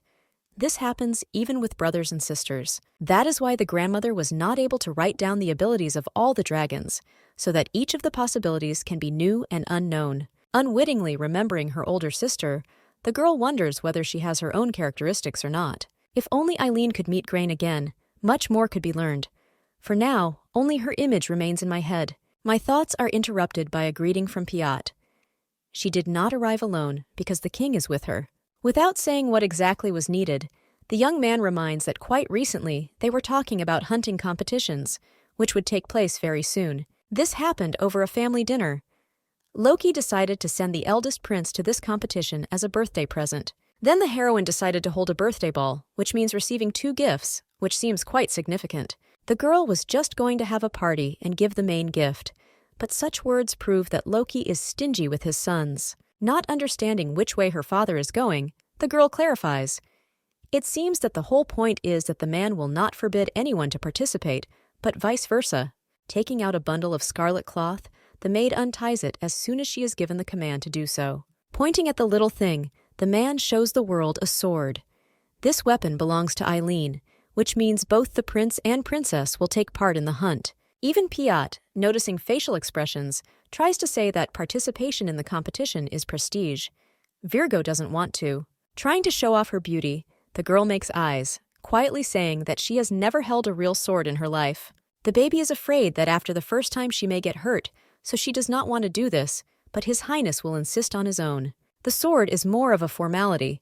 The father does not demand much from his daughter because she does not master the art of combat like the princes. The only thing that would be the best option is to breathe fire, which will only prove that the girl is a dragon. Sometimes the blonde needs to try to get free. She is still an animal that will soon grow even bigger. The girl had never been to the Loshazik forest before. Each tree is new, so the baby turns her head from side to side. Kiwi calls her friend over, placing a ribbon on her hand. This is a bracelet that will not let you get lost, because your mentor has exactly the same one. Examining the thing, the lady casually asks if the thing was made independently. He looks a little weird, but that doesn't matter. If something happens, the lady and Tamarin will lose their heads, which is not what we want. The king interrupts and steps forward to announce the start. Each of those who come to the competition is obliged to reveal their abilities, which they have been honing all this time precisely for this purpose. The father said that we need to return with the loot and try to fight, but in the end, there was complete silence around. After a few minutes, the girl begins to think that this is a simple walk or a picnic. None of them even mounted their horses using their legs. It would have been a lot more fun if Piat had been with them, but she is a servant who has to carry out her duties in the castle. The girl is incredibly squeamish about all this. In the Loshazik forest, there is a lot of dirt and living creatures that they have not yet met. Not understanding what her friend is talking about, the girl clarifies again, trying to understand what exactly she is talking about. Nobody gives her an answer. Hearing rustling noises ahead, Tamarin pulls out his weapon, but it turns out to be just Eric, who sadly lowers his eyes to the ground. The first one is called to ask the princess. The brother is obliged to be surrounded by knights due to his age, but for some reason he walks completely alone. The boy is not lost, so he tries to justify himself. He's too stubborn to admit his guilt or his true feelings. For several months, the young man pretended that he didn't even know Eileen, but now for some reason he came to make peace. It really does seem funny. Some rustling is heard again from the side. The girl doesn't have time to do anything, only reacting and turning to the side. After a few seconds, Zaya flies into the air. The shockwave, which cannot be explained, seemed to turn one's head for no reason. Kiwi was the first to catch on. For some reason, the princess took off without any effort. She didn't even want to do it herself. She is carried away by someone invisible. Robert and the knights stop. They are probably tired, so the men decide to take an easy break. The prince is going to look for traces of the presence of animals that should be here. The servants can rest and talk for now. There will be no problems with Robert's flexible character. One of them offers to eliminate the enemy already in the forest, but the other asks to be careful. The blonde-haired woman from the castle warned that no one should look down on the eldest prince because of his abilities. They are Sir Tamarin's pupils, but this does not add to the reason why they can be trusted. The prince receives personal lessons from the head knight even at such a young age. Recently, the number of training sessions has increased. Anyway, the guy is only 10 years old, but if they want to receive an award from the queen, they shouldn't act frivolously. Couldn't finish the sentence. One of the guys fell to the ground because he got caught. You should be much more careful. The young man almost died from the bite of a poisonous snake. Knights are not enemies, so I wouldn't want to embarrass myself if one of them dies due to a snake bite. The brunette is shaking. Only now did he fully realize that he had almost lost his life by pure chance. They should go after the boy. The three go deeper and deeper into the thicket, so very soon it will be possible to fulfill their plans to the fullest. Looking around, the couple notices that the prince has disappeared. Just recently, he stood right in front of the knights, but now there is no trace of him. Lying on some bed, the maiden, in her sleep, hears people discussing her. Some call her a goddess, while others talk about beauty and a wonderful image. A finger on my hand involuntarily moves. The voices gasp once again, talking about what a wonderful lady she is. The voice tells everyone to move away so he can figure out for himself whether the maiden has woken up. It's hard to tell if it's a man or a woman. The hero with shiny pink hair steps forward, calling the girl's name for the first time. The man believes that he can awaken the goddess with his insignificant breath.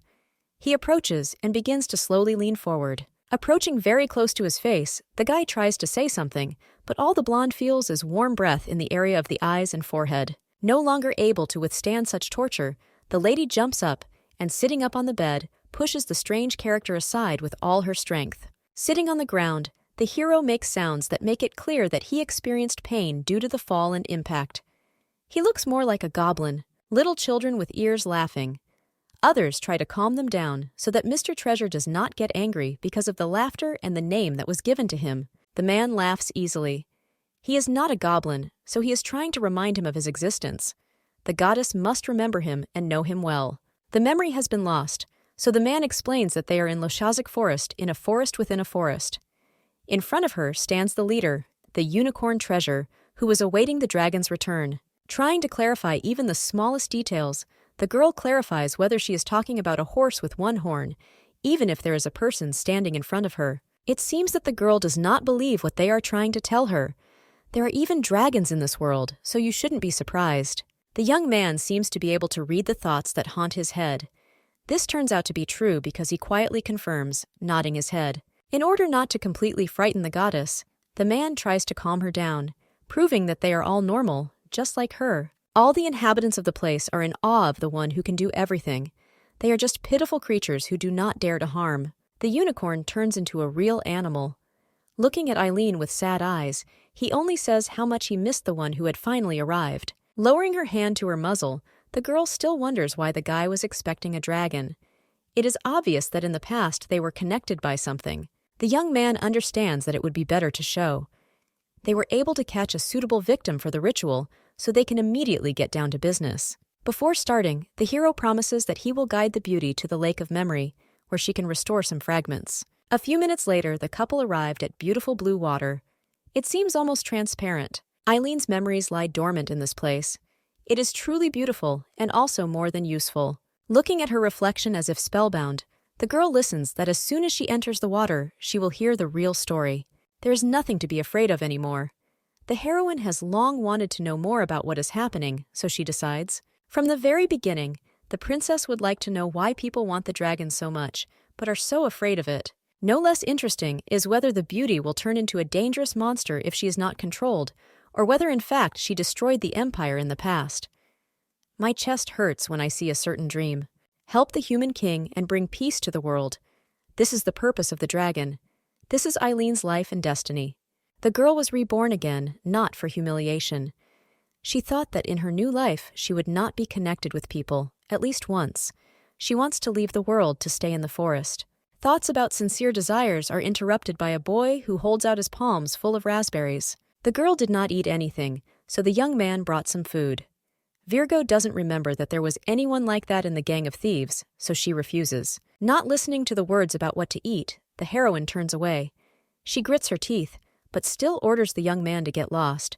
The robber has not woken up, so the hero needs to leave quickly, but he does not give up. He insistently holds out the berry again.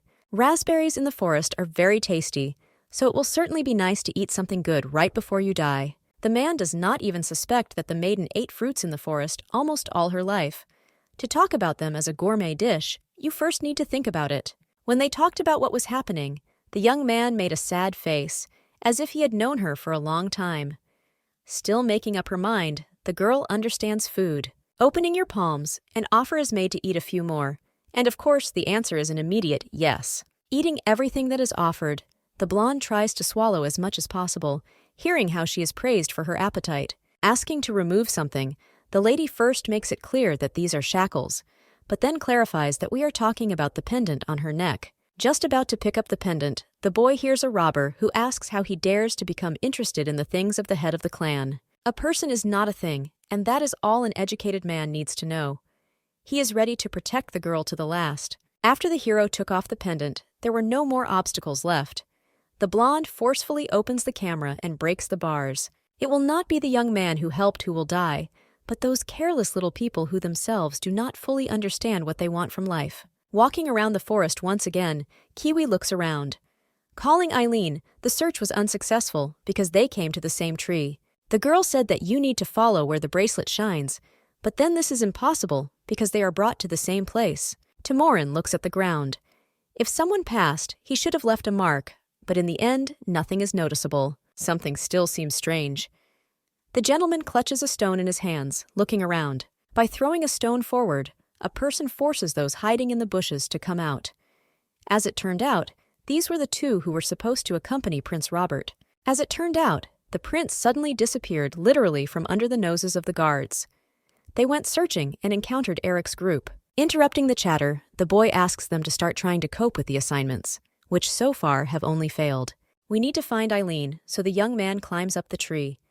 The brother trained a lot, so he will return on his own, but this will not work with a girl. Climbing to the very top of the tree, the guy notices a huge shining portal that illuminates everything around. It is found in the trunk and crown. The boy who once saved the dragon wakes up. Above him stands a girl and a treasure who helped her bring it to the forest. The boy only remembers that the robber hit him with the handle of an axe, and then everything is as if in a fog that overshadows his eyes. The unicorn helped with his tears, and the lady doesn't even doubt it. There are no such beautiful people. Mistress Eileen isn't sure if the man is okay because he's blushing, but it's up to her to decide, not treasure or another subject. The blonde leans closer. Someone like her will never confuse the king's energy, even if it is hidden. The boy is afraid, but still introduces himself as Chapman. This is a royal branch. The heroine trusts people for the last time, so from now on the man becomes her master. Memories hit where it hurts the most. Raising her head, the blonde cries, not even knowing why, since she didn't see anything bad. The lady has not seen all the memories, and curiosity is still not satisfied, but this is just the beginning. In any case, everything can be found out later, since it's time for the heroine to go to the altar.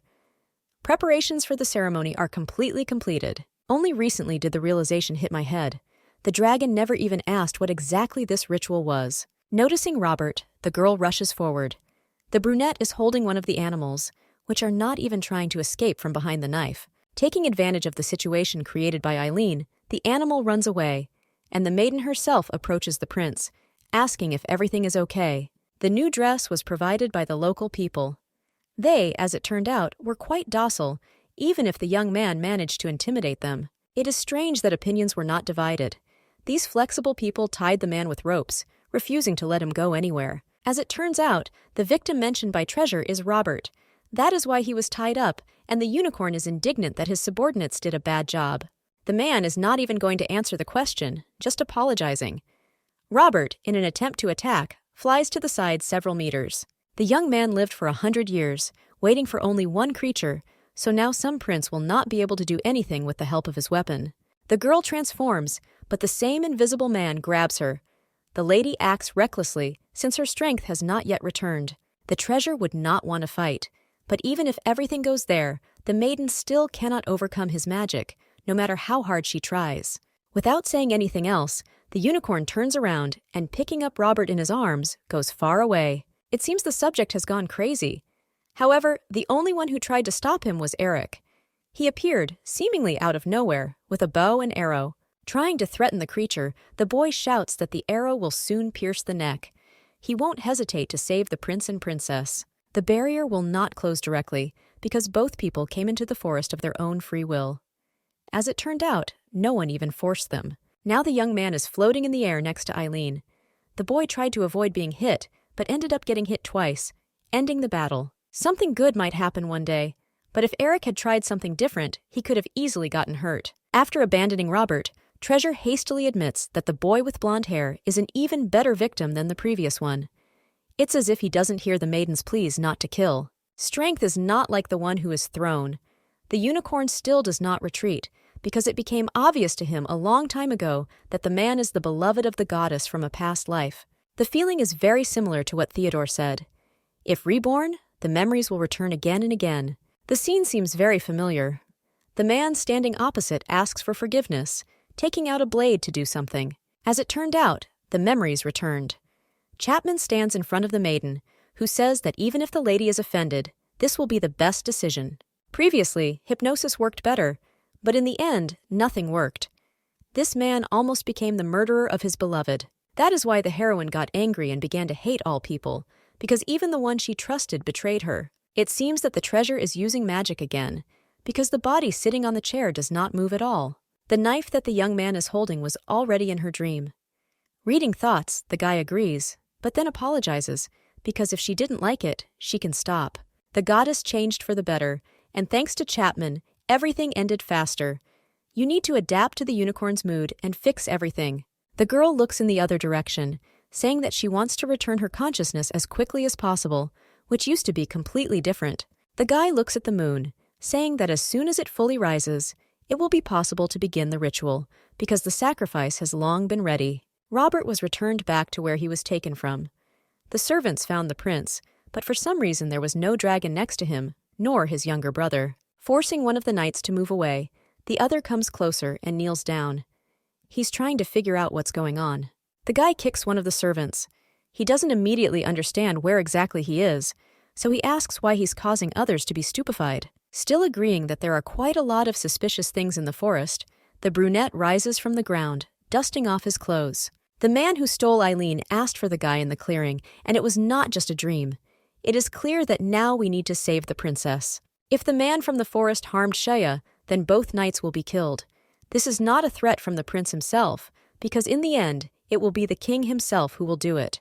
The young man orders the sword to be given to him so that he can go on a search, but for a long time he does not hear a positive answer. Agreeing to the ritual, so as not to anger Treasure even more, the lady sits in a robe looking at the prince, who lies right in front of her. I'm tired of doing things like this. The moment of truth has arrived. The young man is afraid that nothing will work out, but it's still worth trying, because the mistress is already ready. Bringing the wedge to his finger, the unicorn makes an incision, saying that from now on all memories and feelings will return back to the queen. Purple blood drips onto the circle, which instantly begins to glow with a bright light, signaling the beginning of the ritual. The girl can't even move a finger. She prays for Eric to wake up, but the answer is silence as the blonde proceeds to attack him. The first to step forward was the bright knight, who interrupted the ceremony. He acts on the orders of the prince, but even this argument has no effect. The second one runs away almost immediately, leaving them alone. The first time Clad failed to kill, but if he runs after him, he will turn out to be stupider than even that young man. There is one step left, so the transition begins slowly. Eileen rises into the air, turning into light scales that burst out. After a few seconds, the queen turns into a dragon, which looks like a full-fledged animal of enormous size. Tears are flowing down the guy's cheeks. He feels delighted only because of the image of the goddess, who looks too wonderful. This is the true image of Eileen, which is impossible not to stare at. Picking up the victim, the man offers to accept him. After what happens, the beauty will finally be able to find true freedom, which she had never known before. Now I remember everything. A dragon is not allowed to eat humans any more than it is allowed to help a human king. This is why an animal can gain freedom without rules. The man should have been much more careful when he decided to approach the monster. Later, something good happened, but not to everyone. The treasure was going to frame Eileen for the human child. Robert, who is being held, screams and cries, asking the guy to finally wake up and do something. The dragon orders the boy to remain silent, otherwise she will eat even him. She talks about people, even if she used to be a person too. Thinking about everything that is happening, the lady is once again convinced that she is most likely crazy. It is impossible to finish what has already been started. Before the lady was about to regain her memory, the unicorn attacked her.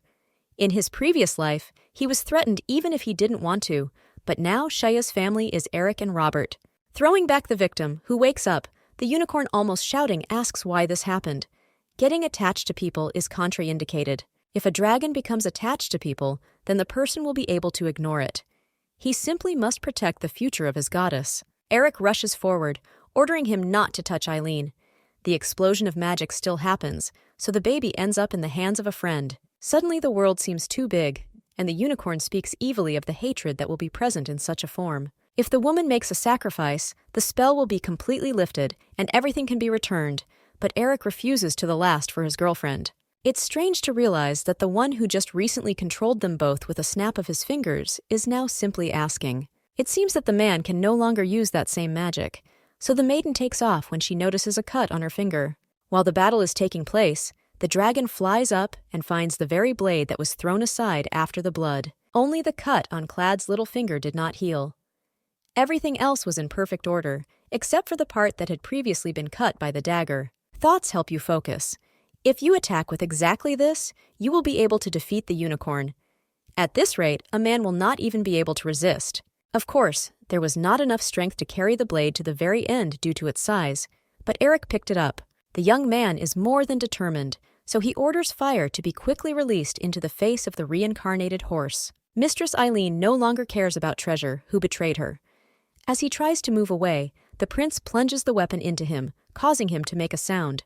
It was all over, so the lady finally returned to her original form.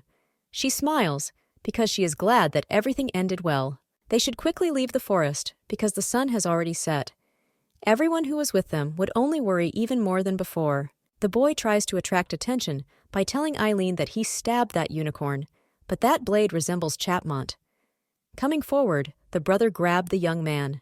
The hero asked for praise from his sister, but since nothing came of it, they simply headed out, crawling out of the portal in the tree. The beds are too soft, but still no substitute for hearing everyone talk about how the whole family was attacked. Piat is talking to someone, saying that everyone was hit, of course, except for the queen, who didn't go anywhere. As it turned out, even His Majesty also fell into this crow.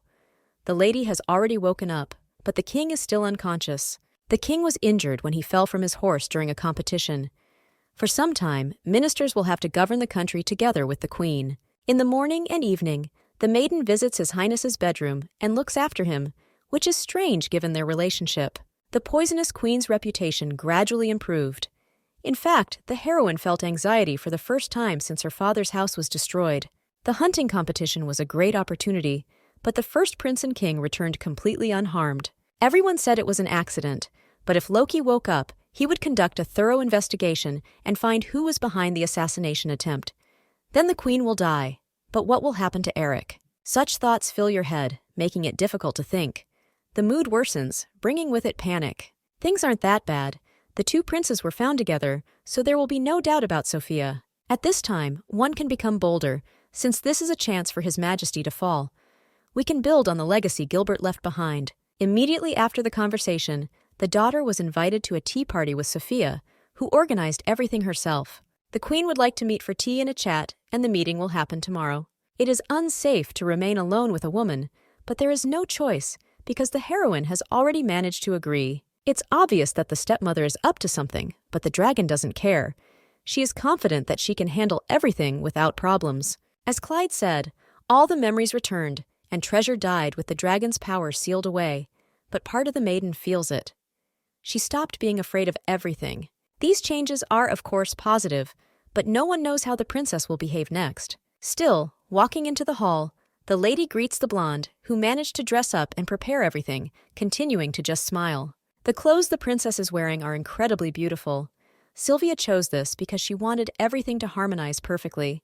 The Duke had information that he found poison for dragons in the contents. The shell is what makes it feel like the child is returning to the state of the baby from which he barely escaped. The cocoon remained, even if the shell was thrown away, and if the animal is fed, it will trust this person. It was decided to feed the extracted drug to the girl, but in the end, the man asked to wait a little to slow down the effect. Then, when this was discussed, Theo promised to give the decrypted notebook to Kiwi, after which everything could be found out. After the Duke fell and was imprisoned, there was no choice but to kill him in order to close his mouth, which knows a lot. Sylvia prepared the medicine, so, pouring it into strawberry juice, the lady hands it over, offering to drink it instead of tea. The eyes turn purple almost immediately after the first sip.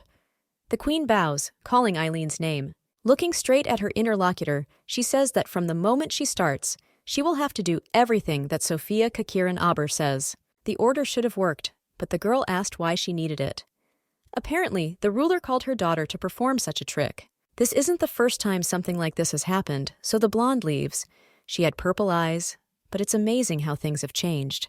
The girl could not resist Theo and Clad, but after everything that happened, she suddenly was able to learn to resist hypnosis. Zeslin, who ran to the queen, stops first next to the princess. She brought with her good news about His Majesty. The king only recently woke up.